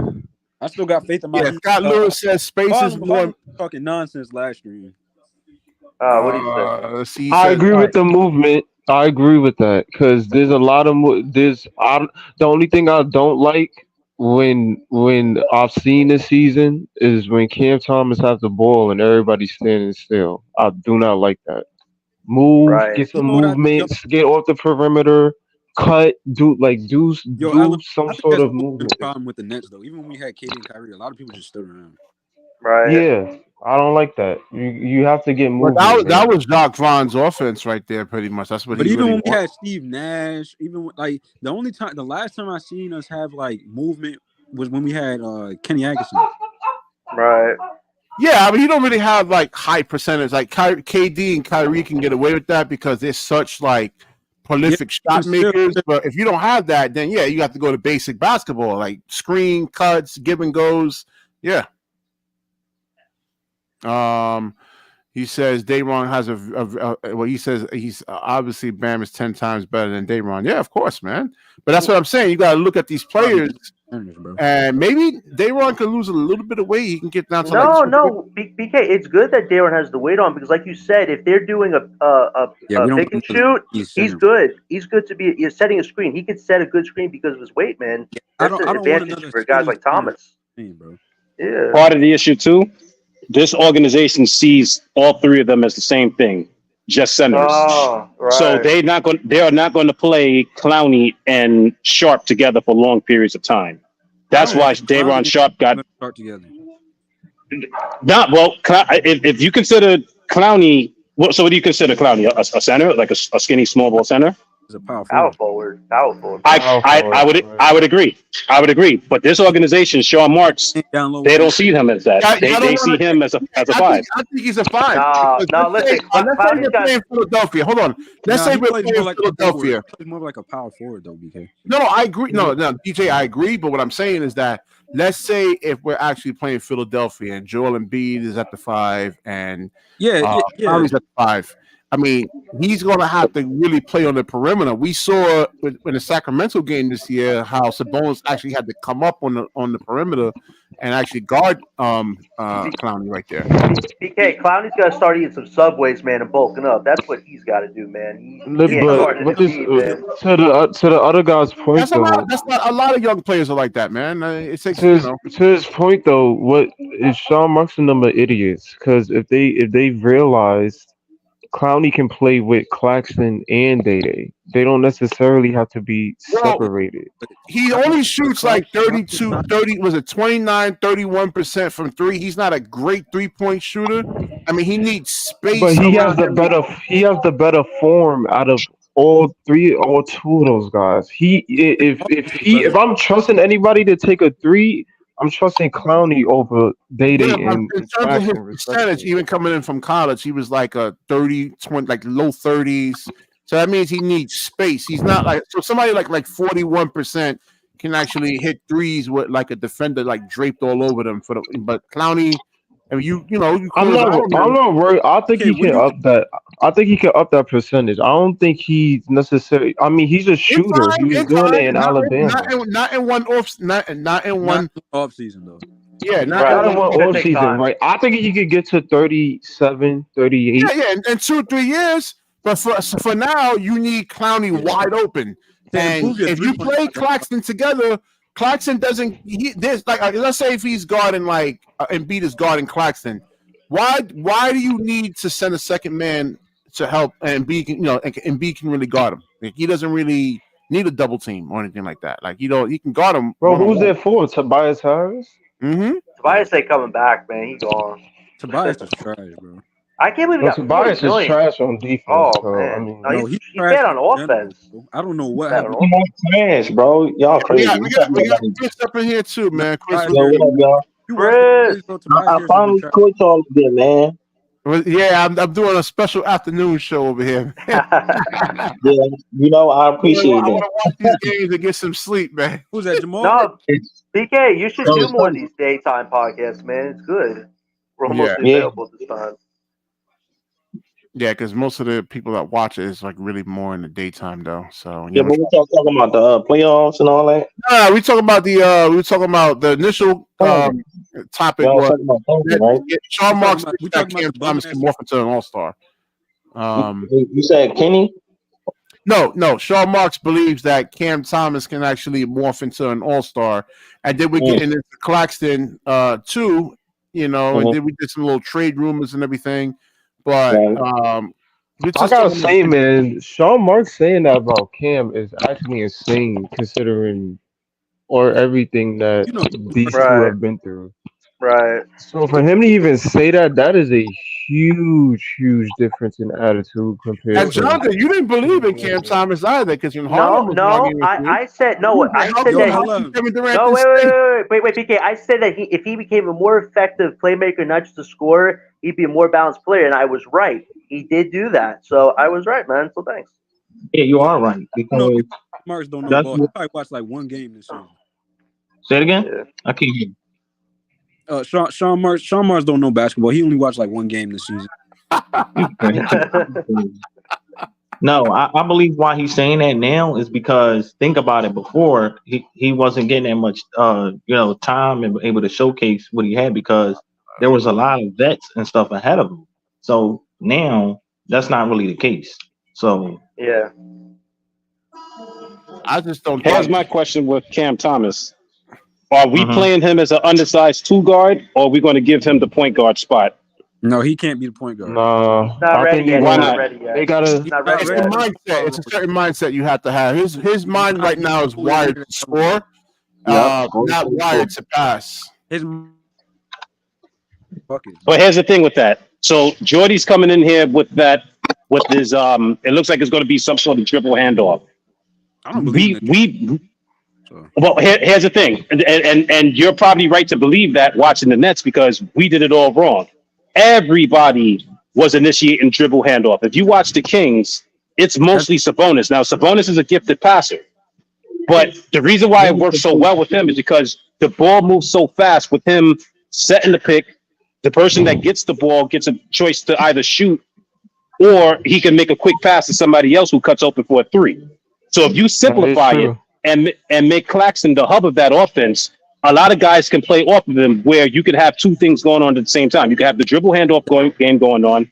Then you could have Cam Thomas coming off of screens to either get the ball somewhere at the top of the key or on the wing.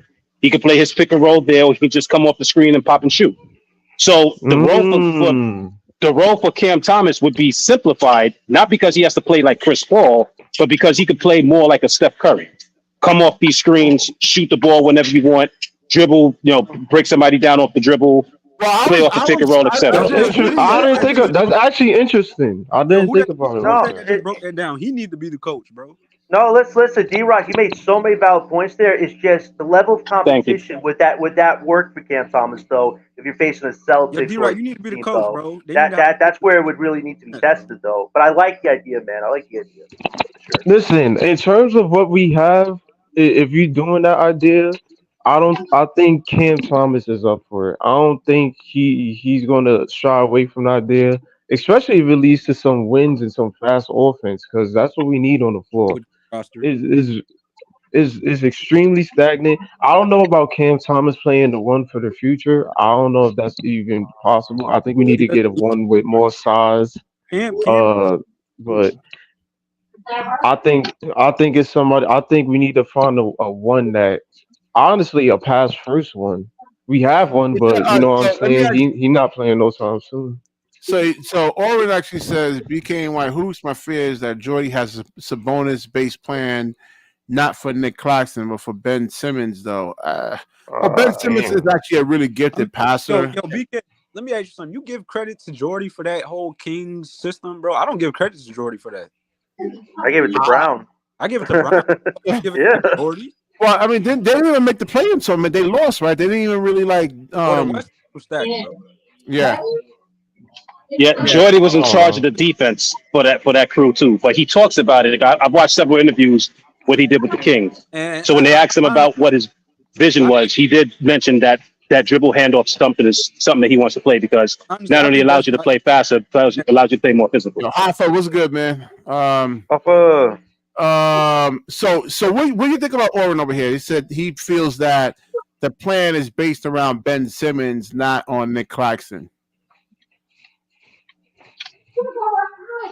What do you actually think about that? Jordy Fernandez believes that his plan is based on.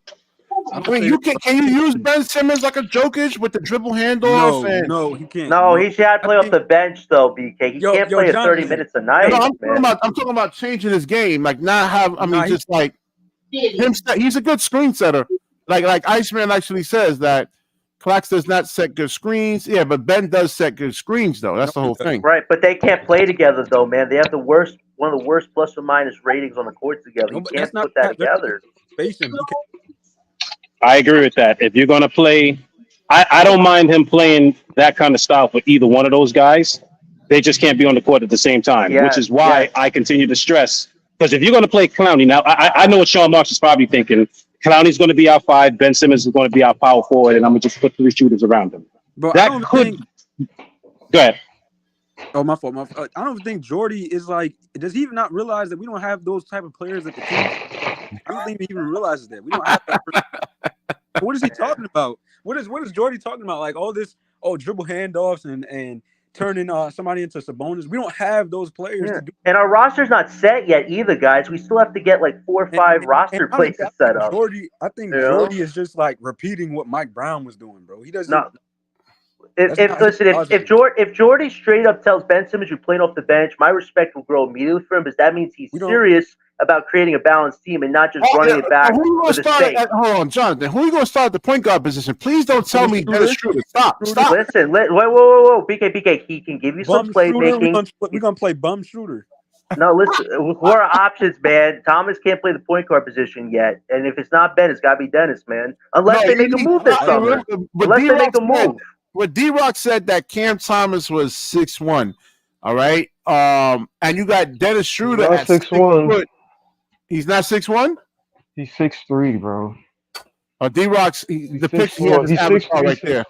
He's definitely taller than Jalen Brunson because when Cam and Thomas faced the Knicks, that nigga was towering over Brunson. So He's definitely taller. Brunson is 6'1". Cam Thomas is 6'3", 6'4" ish. But Yeah, and Knicks I is 7. mean, I don't want to play him at the 1 yet. I don't think he has the ability to do it yet. I think he needs to learn more Yeah, and hold on, get Raphael. his He's feet not. They're under. not giving up Kobe White. They're not. No, he's their Nah, franchise they not guy. getting Kobe's their Kobe. franchise guy. Yeah, Yeah, they not they giving have up to. Kobe. Y'all I be would trying to like Kobe, but save us, bro. We ain't getting saved, bro. We getting karma right now. This is our karma. I mean, we still got moves to make. Hopefully, we get some people No, here that bro, know how to play. we really like we paying the price for what we did to with the whole James Harden, Kyrie, KD. I'm telling you, bro. DJ, we only have to get through one more year of this Jonathan, bench. Wait, we have to. Jonathan, I have the NBA script. I'm telling you. Nah, DJ, we only have to get through one more year of this Ben Simmons garbage train, and then 2025, man, it's gonna be a whole new world for Brooklyn, man. We're I gonna be look paying the forward price to for a that. while too. So you get rid of Ben and y'all problems automatically solved. Is that what you're saying, John? No, I'm just saying that we're gonna have cap space and options with our draft picks a year from now. Right now, we have no moves to make, man. And here's the thing: if Ben can somehow redeem himself in the eyes of the people, maybe we'll take him back on a minimum. Maybe. Yo, it's John, not a definite the though. chance to redeem himself was when KD and Kyrie was here, bro. What's gonna redeem himself he now? didn't do Well, much. he couldn't because he was injured, so that don't make sense. Was he really injured? Was he? Come Well, on, he had a man. surgery. You couldn't hear this argument, man. Y'all crazy. I mean, unless they lying about the surgery, I don't know. Like, Ben is not lying about being injured, y'all. Come on. Yeah, he did have surgeries. He did have surgeries, man. Nah, I don't know about that. I don't like him too. But John, that. Let me tell you Come something, bro. on. I know they're gonna start capping for Ben, bro. But come It's on, not bro. capping for him. Like you're not saying facts. all You these just going players with your get opinion. and A they fact come is something back. is you can prove. Like, pause. We not in his body. We don't know what Players pain have he's surpassed Ben Simmons, experiencing. and they've all had injuries, and they've come back and played, bro. I think it's just a mindset thing. Ben is not motivated, bro. His mindset is to sit there and collect a check. But you're saying the same thing that other people say. So it's like I can't take it serious. The only way I would agree with that is if he ain't play all season. He did try to come back on the So let Utah me ask you game. something. Let me ask you something. What's going to motivate Ben Simmons this year or this coming year to play? What's going to motivate him? But where are you getting this not motivated thing from? That's all people saying is just something that's just made up. So y'all just think Not that made the up. person's I mean, not he's had motivated. multiple opportunities to Like show and prove. you're saying everything everybody else say. Like I don't understand. I don't know. I mean, I shown videos of him actually but working on BK, this the stuff, man. motivation aspect, you can understand that his That's mentality. false. You just saying anything. Like how is that true? You saying he's not motivated. How do you know? The main issue is the injuries. It's been So it's like 5 years. I'm just trying to understand. Yes, injuries. What do you mean? Right. He at least tried to come back this season. He came back for the Utah game. You know what I'm saying? I just think Jordy's big first problem is figuring out how can you play Claxton and Ben on this team without them playing together. If he can figure that out, then Jordy's definitely going to earn some credit with me, man. I don't give a damn about injuries, bro. He can say injury all day long. Ben Simmons back. I don't care, bro. Like Michael Porter Jr. went through the same thing, man. It took him like about look what he's doing. Look what he's doing. He came back and played, right? Yeah. Okay. Yeah, they had different doctors. Also, look, Paul George he changed his whole play style. Right. Yeah, that's true. We gotta look at. I gotta look at Michael Porter Jr. what he did in college, though. Yeah, Scott Lewis says Simmons' health is a big problem. Well, the thing with Ben Simmons, he has sometimes tired, bro. I mean, if he's always BK, kind of agree with Harlem. If he's always injured, then retire. Like, what's the point of you playing if you just gonna? So you can say that about a lot of players. Then how about that? Who? Zion. Kawhi Leonard. Kawhi Leonard. Gets on the court and plays. What'd he say? What's his response? Out of here, DJ. Speak up. I said Zion came back and played though. Right, but isn't he always injured? Isn't he injury prone? Yeah, he did get injured again though. That's okay, right. Same thing with Kawhi, right? Zion is always injury prone. Yo, Kawhi, man, that leg is running his career down, man. Aaron actually makes a really, really good point right there, man. Say that about a lot of players. It's like, just say you don't like the guy. How about that? Just say y'all don't like him because, like, Everybody else It's do the not same that. thing. I Bro, it wouldn't has say nothing to do with Sabonis is a liking a player, strong bro. I don't give passer. a He's fuck a about that. good rim So, guy, but what but you not a saying great makes no passer. sense then. It So it's does, got to be that. bro. You're not understanding the aspect of Ben Simmons. Just doesn't need to be in the league, bro. He doesn't. Like he's always Why been. not? That's He's Come him on, with one the of man. the pride. most Yeah, He should DJ, make in-zone sense. players, bro. He's one of the most DJ, you in-zone you players. know basketball, man. Come on, stop. Bro. Yeah, that's Yo, crazy. BK, you just a fan of Ben, bro. You don't No, understand. yeah, listen. Come on, man. I'm a Like fan you of a want lot to of cap for different Ben, players. bro. You want to get your Ben followers up here so you can cap for Ben, bro. It's Stop. not. No, No, it's not it's just even like you that. just gotta be real though. Like It's make it not make that sense. though. DJ, look at our roster, man. We don't have anything like that resembles him in terms of athleticism, playing above the Yeah, rim. but Oh BK, my but BK, God, but No, BK, Ben doesn't play that way no more, bro. we don't know that. Exactly.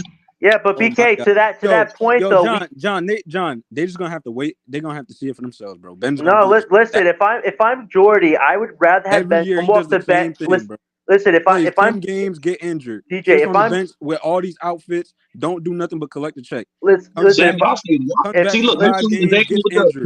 what the trolls say. You say exactly what they say, Bro, bro. what is you Like, talking? I watch the no, games, bro. I watch it on my own eyes. guys, I'm not. but listen. look, you just said, oh, all he do is wear street clothes and I watch it with you my know own what I'm saying? eyes, bro. I've seen Ben play, bro. I've seen it happen all the time, bro. He plays like 10 games, gets injured, comes back, plays for like 5 games, then gets injured again. Like, come on, bro. He's gonna do the exact same thing again. So you can say, I just said you can say that about a lot of players then, right? No, who? I just named them. What do you mean? I just said Kawhi Leonard. I just said Zion Williamson. Yo, bro, Kawhi Who Leonard. else? LaMelo Ball. Lonzo Ball. Lonzo Who else? Ball, LaMelo's always getting LaMelo. hurt. Yeah, he's always Right. getting hurt. Come on now. Like, All let's be play real. more games than Ben. Ja Morant's It does another not one. Ja matter. It Morant's does always not hurt. matter. At the end of the day, they still get hurt. Like, No, what are you listen, saying? And they guys, were Because out for a but when significant they amount of play, time. yo, the difference is when they play and they get on Like, that I'm court. giving you facts. Yo, when they play, the difference is when they play and they get on that court, bro. They actually giving you something on the court, bro. or Ben still gave you something. Ben was Ben actually has- leading the team in rebounds, bro. Like, speak Ben facts. just giving you passing. listen, No. guys. Well, He's not a listen. scorer though. You just in love with Hold on. wide open for a layup, DJ. You know he's a point guard, man. His mindset is to get these guys going. BK, let me say it again because I said it the last stream, bro, and pretty much everybody agree with me. This is a new league. You cannot just sit here and not be able to shoot the ball, bro. I mean, all right. So do you want if he has like let me see. If he has Jalen Brunson guarding him, you want him to shoot on Jalen Brunson or just take him to the right? No. What I'm saying is I've seen on multiple occasions where Ben Simmons is wide open and he just passes out of it. I've seen other players do the same thing. I watched the game. Like y'all just love to say everything else everybody else. You gotta get these guys involved, man. I mean, you gotta get your teammates involved. BK, if I'm Coach Jordy, the smart thing to do for Ben Simmons this season is have him come off the bench and build up his actual minutes on the court. It doesn't make sense, for him. Like But Chris, you're not even letting him finish his point. You just No, talking. but Chris, there's nothing wrong with having him come off the bench. He can still everybody do the contribute same a thing. What are you I know, saying? but Chris, He's actually making sense if you actually listen. Chris, Ben can contribute a lot but you off don't the bench. listen either. You do the same thing. This is Ben Simmons' 42-point game, and they actually oh my lost. God, bro! They lost his game, though. They lost his game. He wants to use his team to actually beat you, not just him. No, but BK, that's not a logical like reason, man. Yo, BK, does he play like this anymore? Well, you tell me he actually can't? I mean, he wasn't shooting threes. He was just really. What makes you think he's going to be able to? I mean, this is his strength. I mean, go to the basket. Yo, BK, let me ask you again, bro. What is going to make Ben Simmons go back to his Philly days? Because you love pulling up his Philly highlights like he can play like this anymore. When he's healthy. I can pull up his Nets highlights. I can do that. I can pull up his Nets highlights. Yo, I mean, I wish we could speak on something else because you're never going to convince them. You're never going to make sense to them. BK, no, listen, Chris, you're right, man. It's tough to talk about a subject that's so back and forth, man. Let it go. Hold on. Let me hear DJ. Yo, BK, you're not going to convince them, bro. It's no point. BK, Ben is not in his Philly days no more, bro. Injuries took a toll. The Philly fans got to him, bro. It's over, bro. He's not that same player no more. See, that's exactly what the casuals say. They all say the same thing. It's not a casual take, bro. You can see it, yeah, bro. You can bro, see every it. time on social media they say the same thing. They say, "Oh, the Philly got to." Oh, this, that, and third. Joel That's Embiid, not the Philly fans. Yes, see, that's exactly what people say on the internet. Y'all saying the same thing. This All nigga right, so don't. this That is doesn't Ben. make it true. This is Ben Simmons this year over here, man, when he was actually playing. So let's To see. be fair, We to see be some fair though, Ben flashes. do gotta be more aggressive, man. He If does, he but gonna he's be on the coming court, back he from gotta be injury. more There's aggressive. a certain listen. When you get hurt like that, these guys are still human beings. So there's still a psychological Right, component to it but over here, man. BK, we have to be And that's smart what I about mean by how his we approach them mentality, this bro. summer. His mentality That's what is shot, matters. bro. It's not. He, I he, played no, that's all PJ. that I matters, played man. basketball. I got hurt a lot playing basketball. You're not And going to that just took go a right in toll on there him, bro. with a major Yo, injury. BK, Just go back to being yourself. You got to trust your body to see whether it's good or not, man. BK. Let me tell you something. The injuries, the Philly fans, Doc Rivers, Joel Embiid, all that took a toll on Ben's mentality, bro. You're not proving it. How can you prove that? Please tell me. I think The Doc fact is Rivers something was you trying can to change prove. his game around, and it caused him to probably. Doc was just trying to really like get him more involved, get him more aggressive. Like when he was talking Yeah, about it, but all right, that takes time. Remember, his mind is wired to be a. all I'm saying is, bro, a a lot of things took a scorer. I'm just saying a lot of things took a toll on Ben's mentality, bro, and especially the injuries. But it's just he's not. You're programmed to be a certain. You played basketball all your life to be a certain type of player. He programmed his mind to actually be a point guard. Now Doc Rivers is actually changing that. So he needs to actually have a mindset in terms of scoring. That's not going to totally eliminate the point guard mentality and say take on a scorer's role. In one playoff series, it's not going to happen. It takes time. Yo, BK, they didn't even ask him to take on the scoring type. They were just asking him to be aggressive in the situation open, bro. Right. So that right there was a lie that you just said. I never heard them say that. I heard fans say that. I heard fans say that. That was not the fans, bro. Watch the games and watch the interviews, bro. Huh? You said watch the game. What? You're not even making sense. Man. Listen, if the Nets had a lot, playoff series against the Hawks, bro. If the Nets had a lot of offensive pieces, bro, it's true. Listen, if the Nets had a lot of offensive pieces around, the roster was more balanced, then Ben wouldn't have to do anything on offense. But we're just in a way tougher position, so that's why this summer, Coach Jordy has to put Ben in a better position, but he has to put the team in a better position. Don't just put Ben in the starting lineup just John, because we don't have again. For whatever Jordy is trying to do. Yeah, but I think you could have Ben come off the bench, give you 20, 25 a night, 5 starts with Thomas Mikel, and just see if they can play better balanced basketball. Dennis Schroeder doesn't do this over here, man. I don't think. Dropping 30 points a night isn't doing nothing. Wait, BK. Dropping 30 points a night isn't doing anything with Dennis Schroeder? Yeah, what 30 points a night? What are you talking about? Check his stat box. Check his stat. Whoa, check his stat box. Points a night? I mean 30 points maybe every 8 games, not a night. He had it though. He had those points games, and we won a lot of games because of his offensive contribution.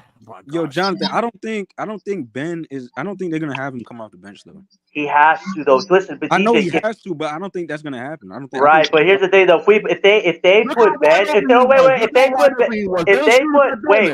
if they put Ben and Claxton in the starting lineup, man, it's over before it starts, man. It's over before it starts.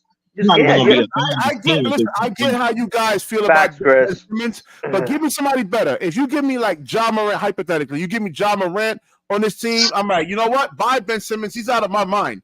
But I'm saying right now he's still on the team, and Dennis Schroeder or nobody on our squad can get a player wide open like this. This is the problem right here. We don't have this. And look what he's doing right now, wide open. Look at that. But you got to use your team. This is a bad shot. You got to use your team, though. DJ, come on, man. You play. Okay, even the last few previous streams, you even said it yourself. When he's open, bro, I don't care who's open. You be aggressive at times. Right. Like LM said, bro. All right, he did. He scored 10 points in this game over here. It's not like he had a 0-point game. Like he's getting Nets fans really about to hype up him as like 10 points. No, I'm just saying his season, his career. Yo, BK, I'm gonna tell you this, bro, because I know, y'all like to claim I hate Ben, bro. No, I give facts, bro. If Ben can come back and average at least 15, 10, and 8, bro, all right, then I'll hop off the Ben Simmons like that'd be solid. That would be solid if it could happen, but that's I know it's not gonna happen because he doesn't look to do those things, bro. Like I just want to see a game where 15, 10, and 8 is what he was doing in Philly when he was an all-star. Yeah, that's a lot to ask of Ben Simmons right now. Right. Especially with the roster we have. I mean, Nah, we don't have offensive depth on like that. Guys, there's a scouting report on Ben Simmons. He likes to go downhill. They're not going to just let him do whatever he wants. They're going to actually send help. It would benefit our team even more if he would average more points I get that, but the defense is not going to give up. Just let him get wide open shots like that. They're going to send us. How do you think he got wide open? This is not single coverage right here. And look, he's looking to help over here. You know what I'm saying? They're not going to just let Ben do whatever he wants. So you accept mediocrity is what I'm hearing. Huh? What, you said mediocrity? What happened? I didn't hear you. You're going to accept Ben being mediocre. No, this is what I need him to Dorian Finney-Smith is not Kyrie Irving, DJ. He's not going to be able to just do an in-and-out crossover. Nobody said Doe was Kyrie, though, man. BK, I didn't even say – hold up, John. Because, first of all, BK, I didn't even say Ben needs to come back and average 30. All I'm saying is he needs to average at least 15 points, 10 and 8. He can do that. Listen, you got to check what the defense is going to give you, though, man. If they're going to double team him, I'm showing you right here, him getting doubled, and this guy's wide open. Look how wide open he is. They're not going to just let him lay the ball up, and they know he can overpower a lot of different players. If he's playing the point guard position. Ben, all I'm saying is, bro, Ben has to be better, bro. That's all I'm saying, bro. I agree with you. I agree. I mean, you want to come up here and you want to criticize Claxton and Cam Thomas every day, all day, but you can't even give credit. I criticize Ben. I mean, you can see my video. Right, but BK, I will say this. They first, Jonathan, they first thing to go to is back injury, bro. Back injury. That's all I would say this. But wait, I would say this to and all we're saying is all he has to do is be aggressive. I would just say this. This is a positive, actually. If Ben was going to the rim more, then he would possibly get double team more, and then he would find guys on the perimeters like Mikhail or Thomas to knock down an easy three. But Ben has to show that, at least get the defense to sucker in on him a bit. That's what he has to do next season. This is a new league, bro. You can't just sit here and just wide open, you pass. Come on, bro. Nah, you can't do that no more. So explain Rudy Gobert, explain Draymond. It's a lot of players that doesn't do the most. Larry Nance. I watch Larry Nance. Huh? So and then another thing, let me give you another fact. Look up Ben Simmons' healthiest seasons. Go look at it. Oh my God, I don't give a damn about Ben's healthiest seasons. But you just try to explain Ben Simmons' lack of game when he's not at his healthy. Yeah, I did that last. The last show I did that. I show a lot of Ben Simmons Philly highlights. Yeah, this nigga want to give. Bring up. Yeah, it's no point. BK. When has Ben Simmons ever been healthy? When's the last time? Go look it up. That's all you got to do. It's there. But see, this exactly. This goes back to why Sean Marks. I just told you what you could do. You asked me a question, and I gave you the 15 games this season. BK. What's that? How many seasons has Ben Simmons played for the Nets? How many games have he played for the Nets? Doesn't matter. He was hurt. So something like that. 30 something games. 30 games. That gotta make sense. How long? 3 years? 2 years? That gotta make sense. DJ, man.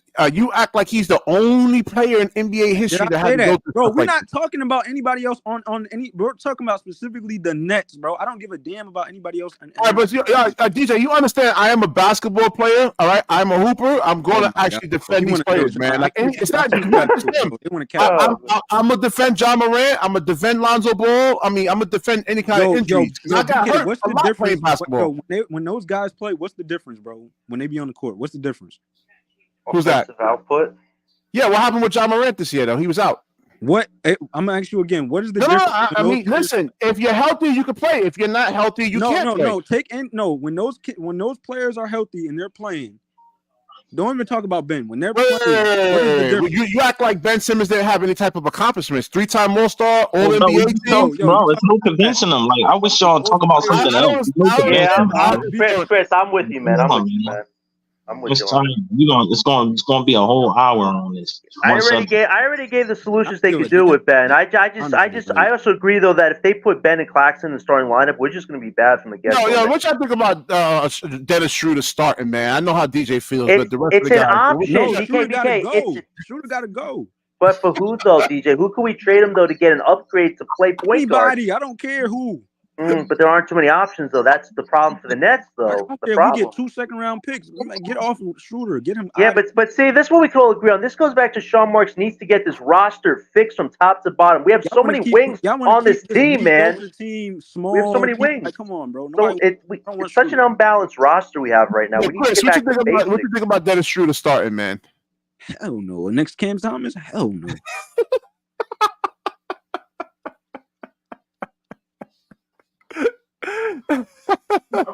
And D-Rock agrees with that. D-Rock agrees with that. I agree with that. If anything, all right, let me go back to a point earlier. In the end, bro. Cam Thomas, somebody said before that Cam Thomas isn't ready to start yet.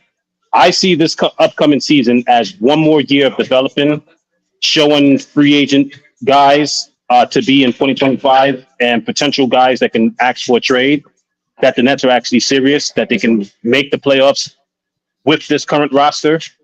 And if you come along, like let's say, for example, Brandon Ingram. Yeah, I'll just throw his name out. I know he's a free agent in 2025. Brandon Ingram can look at this team and say, you know what? Zion's always hurt, but this team in Brooklyn is the East. It's a little bit easier than the West. You know what? I'm going to tell David Griffin I'm not signing back with them, so trade me to Brooklyn or you lose me for nothing. Okay. I can see something happen like that. So this is going to be a year of development. So since this is a year of development, you're not going to go after any big-time free agents or try to make a big trade unless one just falls on your lap. But let's just say none of those things happen. Cam Thomas should be the starting point guard because this is the 1 year where he gets to do it, where the expectations aren't there. Therefore, Schroeder would have to be okay coming off the bench, not only because he's going to be a free agent next year and walk, but because he's the veteran that'll help keep that second unit in line. Plus, the two of them are too small. Hold on, one more thing. One more thing. Sorry, the two of them are too small to play together, which is another reason why I say Cam Thomas needs to play the point guard position. If Wait, so to that, right? Do you think? Would you put Mikal at the 2? Yes, and I was just about to say that. Mikal Bridges needs to be doing nothing but working on his handles all summer long. He messed up going to the Olympics because he didn't do anything. He came back the same player and he got exposed. He must work on his dribble. He got to be able to do something off the dribble. He can't just be standing in the corners on the wings shooting threes because that's what Cam Johnson is there to do. He has to develop and if Mikal Bridges is playing at the 2 instead of the 3, that just makes you even bigger, which means you don't give up as many points as you was giving up, which means you grab more rebounds, which means you hold teams to less points because they're going to have a harder time scoring on you. It all makes sense to me. So y'all think? Well, he needs to get stronger too, D-Rock. It's not just ball handling. You can have the ball, all the ball handling in the world. He needs to be able to like explode through contact. So just getting stronger too. BK, you think Schroeder's gonna be okay with playing behind Ben? Oh man! I mean, listen, he's not gonna be behind Ben. I think he's too small. If he was like Tyrese Maxey, like he had Tyrese Maxey, he's a good contributor. But they're gonna bring Dennis Schroeder's gonna get more minutes as opposed to a Ben who's probably just getting off the surgery. They're gonna ease him back. I don't. If you got Dennis Schroeder in there, you're gonna lose, man. I'm telling you, you're gonna lose. BK, he can help the young guys develop. Though. That's what Schroeder's been brought to the team to do. Jonathan, but bringing Schroeder off the bench, I don't like Schroeder, but bringing him off the bench though, I said we gotta get rid of him. But he had issues with the Lakers. He was getting upset about him not starting. No, listen, DJ. There are some pros and cons, but we have to figure out how we can utilize this team. We don't have a lot of options, man. Too.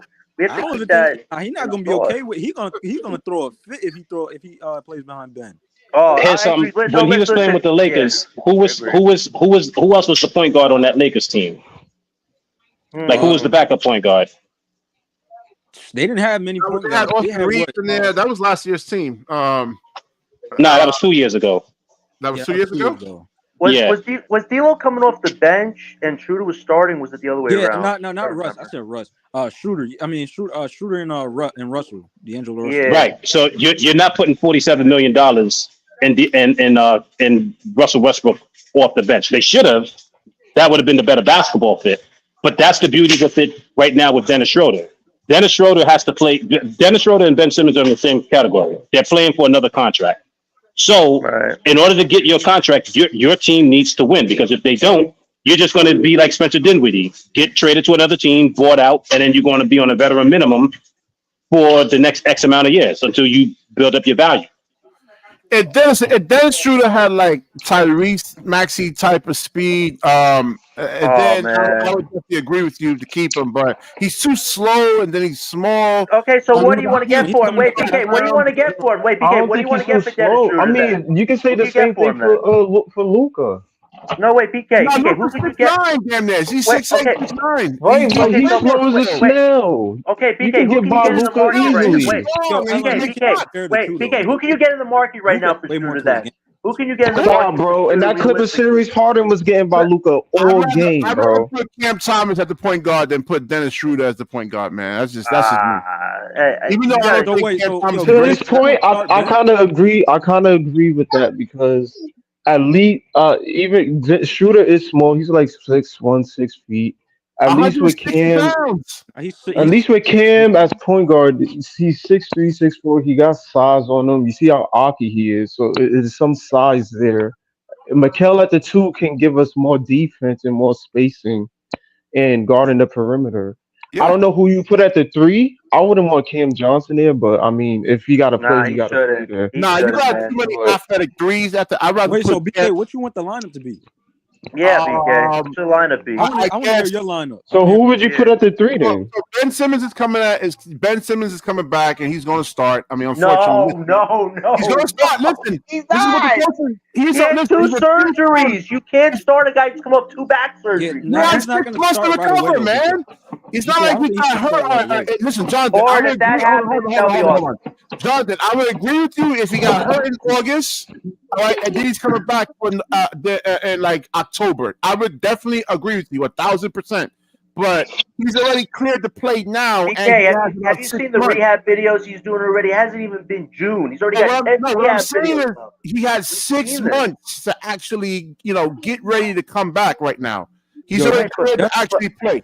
Yo, John, them Ben Simmons videos, that's a clone right there, bro. That's not the real. We've seen it though. We've seen this still already. This script. And here's another thing. Can Ben Simmons play 35 minutes a night as a starter? BK, realistically, coming off 2 back surgeries, or should he play 25 minutes off the bench? Yeah, what I'm saying, Jonathan, if he got hurt in like let's say August or September, and then he's coming back to like October, like when the season starts, then I would concur. But how many minutes can he play? Hold on. He's cleared to play now. All right. Right now, he's cleared to actually play. And he had 6 months until the season actually starts again. So he should be healthy. Actually, wait, BK. Sean Mark said on Ben's timeline he'll come back to play. That's not good. No, about the team's timeline, not one. They said he's ready to start training. He'll be ready to start training camp. That's what they said. Yeah, it's not his timeline. He's ready to start training camp. You really hate Ben that much. You gotta stop listening to those locked on guys. No, I said he should play off the bench. Listen, it's smart. Yeah, I like Ben. Come off the bench, man. It's not bad. What was that, DJ? I like Ben coming off the bench, and if Ben comes off the bench, bro, all right. Remember, food stamps is still going to be on this team. So you saying actually start Dennis Schroeder over? Who's food stamps? Who's food stamps? I know. That's the name that Reggie from the locker room gave Dennis Schroeder. Wow. Yeah, I'm saying get rid of Schroeder. Get rid of Schroeder. That wasn't me. I stole that from the locker room. I stole that from Reggie from the locker room, man. He called him. The thing is, they gotta do that probably next season because in this free agency, there's not a lot of point guards out there. Here's a good question. Do you guys think the Nets should try to get the Suns' last remaining asset before the draft? Do you guys think they should do that? Not moving off that asset, bro. If it's going to be Dorian Finney-Smith for a draft pick, yes. Yes, I would be all I agree. Here's something I thought about. I was going to put it on Twitter, but I said, it's a stupid thought. But since I'm amongst friends, I'll just throw it out there. Since Phoenix is having so much of a problem and now they're in the second apron, a lot of people are making the mistake that, they can trade Devin Booker to the Knicks for Julius Randle and Mitchell Robinson. They cannot. The Phoenix Suns, because they're in the second apron, they can only receive 1 player in the trade. They can send out 2 if they want, but they can't receive 1. Right. What if Sean Marks? Wait, let D-Rock finish point. Here's a hypothetical. We tell Phoenix, you give us back KD, we give you Ben Simmons and a couple of picks. Who says no? Oh my God, no. Nope. Oh man. Just saying. You're not getting the OKC Kevin Durant. Those days are done. I mean, I'm talking about where he had explosive first step and he was dunking on centers. Food stamps hot for 201 is Dennis Schroeder. That's food stamps right there. Is KD back? I mean, is that even a freaking option? I think they say no to that. Nah, I just don't see KD want to come back, man. KD just doesn't want to lead anymore. He just wants to score and drop stats. John, I'm you don't telling need you, that, bro. though. Our mistake was not trading Kyrie for another superstar, bro. I agree with you. I agree with you on that. Right. Sure, I get what we got back in those three is horrible. Yeah, and you know what I saw? Somebody tried to put a trade of Ben Simmons for Bradley Beal. Nobody wants to take a guy with 150 million left on his contract. That is BK. bad. BK. I don't know. Worth that. I don't know if you've seen it, but it was on Twitter. They were saying that Ben Simmons, if he is willing to take a vet minimum deal, the Spurs is looking to try to go grab him. Ooh. Of course, man. Well, we have to cut him first. And them, they don't want him on the contract he's on right now. They're just talking about vet minimum. Man, that means we got to buy him out. That'll make sense for the Nets. He can actually be healthy, man. I wouldn't give him a major contract right now. Hell no. I mean, he has same thing with Zion, man. Because a lot of players right now, they got to prove that they can actually be healthy, man. Especially Ben Simmons, man. Spurs were saying next year they're trying to get a point guard for Wemby because nobody's getting him the ball. Yeah, they need to. I mean, they need to, because like the guys that Vassell, I mean, they're not really getting him the ball like that. So. I heard Trey. I ain't gonna lie, if they get Trey Young, I would be happy with that. Yo, oh my God, bro. But I also heard Trey could go to the Lakers too, man. That might want to play with him. Ben Simmons. The Lakers try to grab everybody. So we need a player like the only reason why I'm so high on Ben because of his speed and his athleticism. Brandon Ingram plays too slow. No, BK, you said that? You said Ben Simmons picks and for Brandon Ingram, you said that? That's what Orban said. Yeah. Read the highlight on the comment on screen there. How you doing? You read this? Oh, Ben Simmons and picks for Brandon Ingram. Pelicans are not doing that. No, listen, Ingram. We got Harlem up in here too, man. Harlem on the rise. Harlem.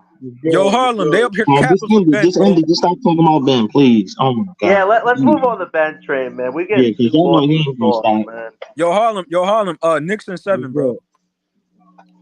Knicks in 6. They're gonna win tomorrow. They gonna win tomorrow? Nah, man. I think Philly. I think Joel Embiid. Oh, y'all Nets fans, like Harlem said, man. I'm vouching for Harlem, bro. Y'all know y'all Knicks fans on the low. And yo, BK, you a liar, bro. I'm not a Knicks fan, man. Hell no. Yo, there's more Knicks fans than Nets. Listen, yo, you don't have it. Yo, since 1994. Hold on. Since 1994, I've been trying to get Knicks fans. Yo, Harlem, did you see what the Knicks they took over Philly, bro? Did you see that clip, bro? Did you see that video? Nah, listen. Look. Look, bro, I'm just gonna say this with Indy, right? So look, I'm gonna say this and I'm gonna be we could barely hear you. I'm gonna say this and I'm gonna be done with the whole thing, bro. Right? I'm gonna say this one thing and I'm gonna be done with it because I don't want to keep repeating myself. I'm a New York fan in general. It don't matter. Knicks, Nets, it don't really matter, right? All right, so hold on. Let me stop you. What Lakers fans is rocking with the Clippers? Let's go Knicks. What Lakers fans is rocking for the Clippers? Right? So at the end of the day, I'm a New York fan, right? If the Nets is doing good, I'm rooting for the Nets. If the Knicks is doing good, I'm rooting for the Knicks. So case in point, the Nets is not in it, I'm going for the Knicks. If the Knicks is not in it and the Nets is, I'm going for the Nets. If they both in it, I'm going. If they both in it, I'm going for both. If they playing each other, I don't really care who wins or lose because it's a win for New York regardless. If you, John, and other people on here don't share the same sentiment, that's okay, bro. I'm just telling you, I'm a New York fan. So if the Nets don't win and the Knicks win, I'm not about to come man. on here. I mean, a lot of people in the comments section think that you're a secret Knicks fan. No. They don't really think you're a Nets fan. I just cleared it up. I said I like both. Both. They don't believe that. They really think that you actually really like the Knicks, man. Look. Again, bro. I don't care what people think. I'm telling you what it is. At the end of the day, right? I'm gonna tell you this, BK, because a lot of people They don't understand this. And no offense to nobody from Brooklyn, right? But I'm just gonna say this: you can be from Brooklyn and you can like the Nets, right? Because you from Brooklyn. But everybody in Brooklyn doesn't share the same views as everybody in Brooklyn. So when you sit here and say, "Yo, I'm from Brooklyn, I'm a Nets fan," you can't project on the whole Brooklyn that they all hate the Knicks. Because that's not the truth. Everybody in Brooklyn is an individual. Harlem. Since 1994, I've been trying to get Knicks fans to come over to the Nets side of things, and man. That's cool. And they ain't trying to hear it, man. BK, but BK, you gotta listen to what I'm trying to tell you. I'm gonna say it again. Everybody in Brooklyn doesn't hate the Knicks, right? So just like when you say you try to get Knicks fans to come and cheer for Brooklyn and they don't, that's only a handful of Knicks fans, bro. Not everybody that's not a true. Knicks fan. That is not true. Hold on. Let me finish. As someone who still lives in Brooklyn, Harlem, that's true. I live in Brooklyn. Remember. Let me finish though. Not everybody. No, what I'm saying. No, listen to what BK said. He said he tried to get Knicks fans to root for Brooklyn and he didn't. What I'm saying is, not everybody that likes the Knicks hates the Nets. That's not true, bro. So I even said to BK in the comment, if you look to 2021, the biggest Knicks fan known to man, Spike Lee, was rooting for the Brooklyn Nets. Y'all can look it up for yourself. So when you hold on, but he's the biggest Knicks fan. So when you sit here and you say that Knicks fans don't like the Nets, the biggest Knicks fan was rooting for the Nets. You know why? Because it's not about the Knicks or the Nets. It's about I'm New York first, bro. So you can be a Nets fan, right? But you have Nets fans that if the Nets lose, like the Knicks and vice versa, BK. So the people on this stream might agree with you, but that doesn't mean that every fucking Nets fan hate the Knicks or don't like the Knicks. DJ likes the Knicks, Jamal like the Knicks. Like certain people from Brooklyn like the Knicks, bro. So don't project that on everybody is what I'm saying. The core people in here feel that way, but that doesn't mean every Net fan feels that way. That's all I'm saying, bro. But who to say one of the Knicks fans didn't rock with what Spike Lee did? They probably was looking at him like, nigga, the fuck? That's true. I'm just. That's real talk from Harlem though, because he's exactly right. That's all I'm saying. That's facts, bro. Yo, that's true. No, I don't disagree, but I do think there's some Knicks fans that was. I don't disagree, but I do think there was some Knicks fans that was looking at Spike Lee a little iffy too. Like there are Knicks fans that probably agree with him, but I do think there was some Knicks fans that was probably looking like that too. They wasn't though. You know why, bro? Because again, you want to know what it is? As a New Yorker, right? And this is just, and I'm speaking for myself because I'm an individual. I don't speak for everybody in New York. I speak for myself as an individual from New York. People got to stop putting New York against each other, right? So my thing is, I don't put the Knicks and the Nets against each other because I'm the type of New Yorker, whatever New York team wins is a win for New York.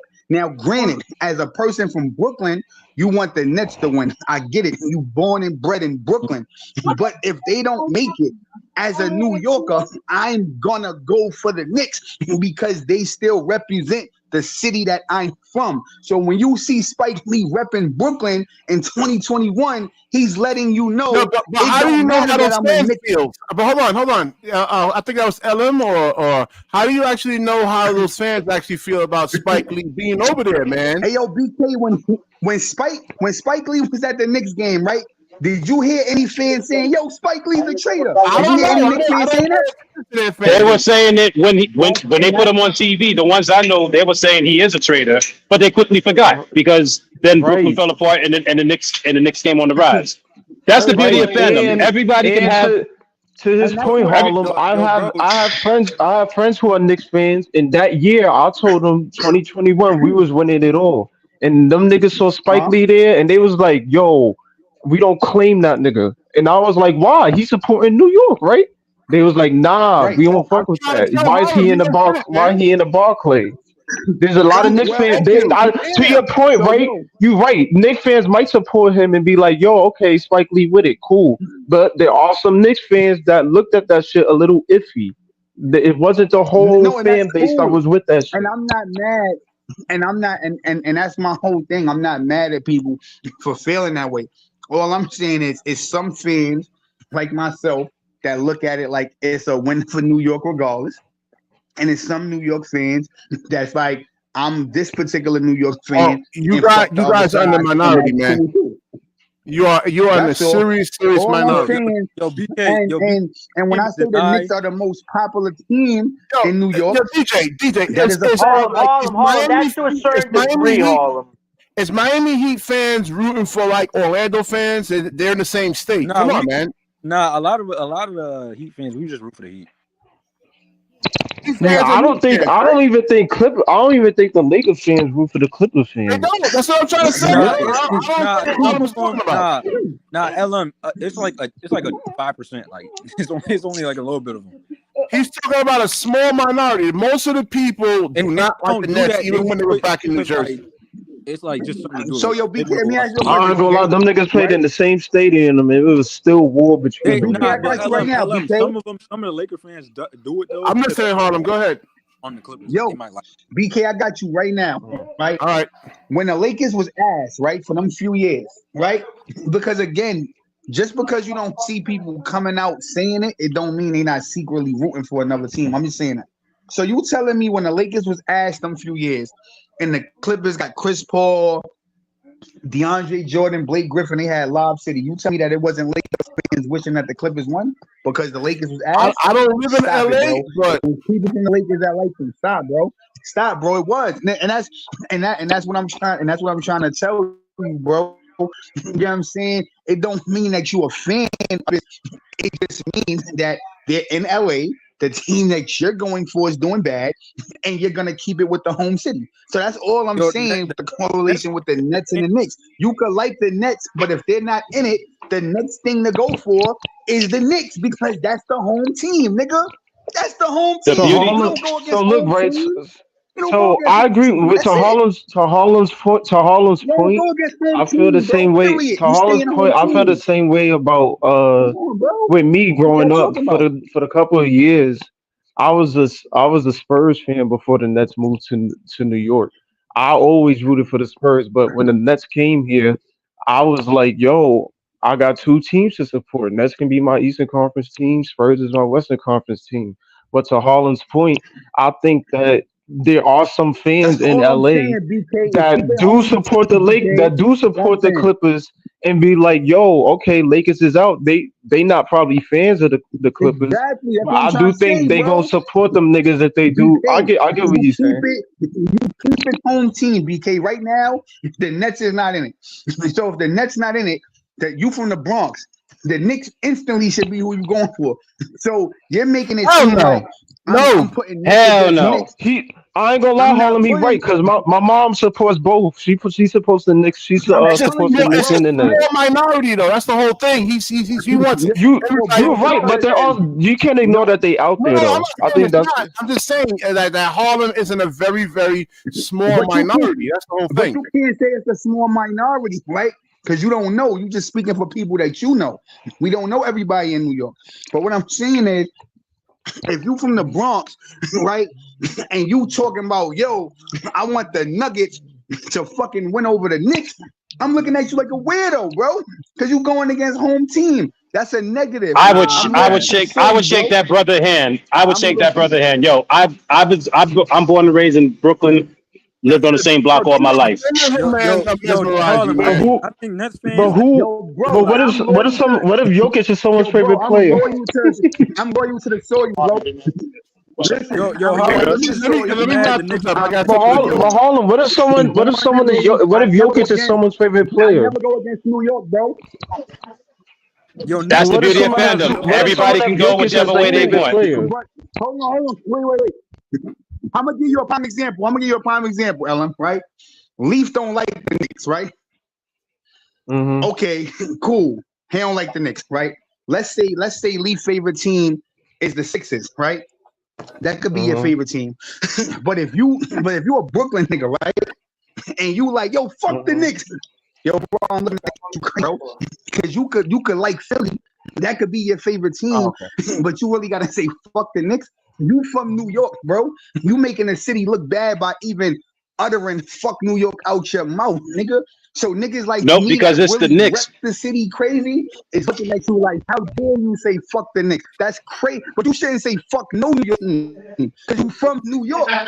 So all right. you Let saying me fuck New York is Still almost like saying got fuck valid yourself, points nigga. either way though. Nah, You can't say that though. Some people do be like that though. A lot of people that mess with the It's, Nets But don't I'm fuck Roddy, saying, with it but was a saying fuck rivalry, New man. York They is like always had it as saying. a rivalry, even back in the New Jersey But days. what It I'm was a saying is, rivalry. but what yeah, I'm like saying, I'm you not from saying, New York, but I but know you people saying from New fuck York, New bro. They York. say the Rivalry same thing. because every time now. But what I'm saying That's is, just you how saying fuck that's just how New you feel, York is like Harlem. saying fuck yourself, bro. You from No, New it's York, not, you gonna say bro. fuck That's New how they York. be, bro. That That's like what they be that shit on, don't bro. sound crazy, bro. Nets fans don't fuck with the. Yeah, It's a lot of yes, Nets I'm fans on that that, don't old fuck bro. with the Knicks, huh? All right, Okay. let me wrap this up. I'm Yeah, gonna be yeah, on that's that. tomorrow, Yeah, but But let I'm me mad because Yeah, Harlem yeah, right, bro. Stop and that's about it, bro. let me wrap this up. I got something to do yeah, though. yeah. Yo, I'm gonna let y'all know. I still might come on cool. your Jones, That's cool. I'm not about to BK. say fuck. Okay. You know what I'm saying? I'm But not about but to say fuck a New but York team. You know what I'm saying? Like, yeah. but if they pay Clanks, bro, I might go back to Philly, bro. I'm sorry, I can't have that. Like I feel as though they need they need Who a this talking? natural Philly right like now? big. This thing Yeah, talking? yeah. What's up, bro? They do. I've been saying that since December, man. Yeah, I mean, I they was need to seeing prove Classic What up? King What up? different. What up? Cole, What up? man, Philly? What up? and Because look Philly? how it's moving. Like I would My guy, even what's take up, Philly? Tunis, yeah, the anybody I boys. think that's Embiid Even is connected out to here a though. Philly, positions, if they man. lose, I think Embiid leaving, bro. probably, Yeah, probably. I listen, they think, will win the yo, series bro, if if Embiid Embiid wasn't lose, hurt, he though, out of man. I there, mean, I Philly's think, a bro. good Yeah, team. yeah. But Embiid what I ain't was even saying, either. Tyrese Maxey, what he did yesterday, that yeah, 44 points in the closeout game, Nah, if and I'm they the going Knicks, back I'm home. not. He ain't leaving. They got to revamp that team around the two of them. That's all they got to I'm do. not They got a talking lot of about. I cap was talking, space. yo, bro. I was talking, I think Tobias is the one that's going to leave. yo, bro. I Yeah, was Tobias got to talking go. about that. All right, Yo, let me wrap I this was up over talking to here, man. I'll John be about on that. tomorrow. The Knicks should have fouled Maxey. They should have Yeah, They they should should fouled have. have. him. They Yeah, should have. A lot of teams make that mistake, though. yeah, they wasn't thinking. All right, BK. Yep. Yeah. All Yeah, right, let yeah. me Yeah, But my wrap stop up. thing sleeping is on my this. Miami Heat, But my bro. thing is this. You know how the Yeah, playoffs definitely. is. Like I'm seeing how Anthony Davis is. You know, you need the Anthony Davis type. You know, you need a Jokic. You need what's his name, Kant. Like I'm seeing it. You need a big who can space Yeah, the man. floor Yeah, you and, do. and can I've been naturally I've pull been saying this stuff. for the I last agree. 5 months. I'm telling you. Clax ain't that. Yep. But we gonna see. Yep. We'll see. Time is going to tell. Yo, Hopefully, BK, we should have I got agree with that. Porzingis. we should have got Yeah. what? Porzingis. We had an Yeah, but they opportunity. I couldn't know. afford I him, bro. said that. Remember? They couldn't I did a afford him. video on it He before was they too even traded him expensive. to Boston. Before they even traded him to Boston, I did a video on it saying for Yeah, Sean but Marks to get Porzingis, and he didn't do it. he was too expensive. That's why. Because remember they had to pay Cam Johnson. I'll take Porzingis Yeah. over. Yeah, Yeah. I'll Oh yeah, of course. All right, let me wrap it up. I definitely like, comment, subscribe. Harlem Heat. Everybody All that's right, watching, BK. drop a like on the All right, damn Philly. video, man. Drop a like. Likes are free. Drop a like on the video, man, and then definitely share it. Subscribe if you're not subscribed, and when you do share, the universe shares back with you. Peace.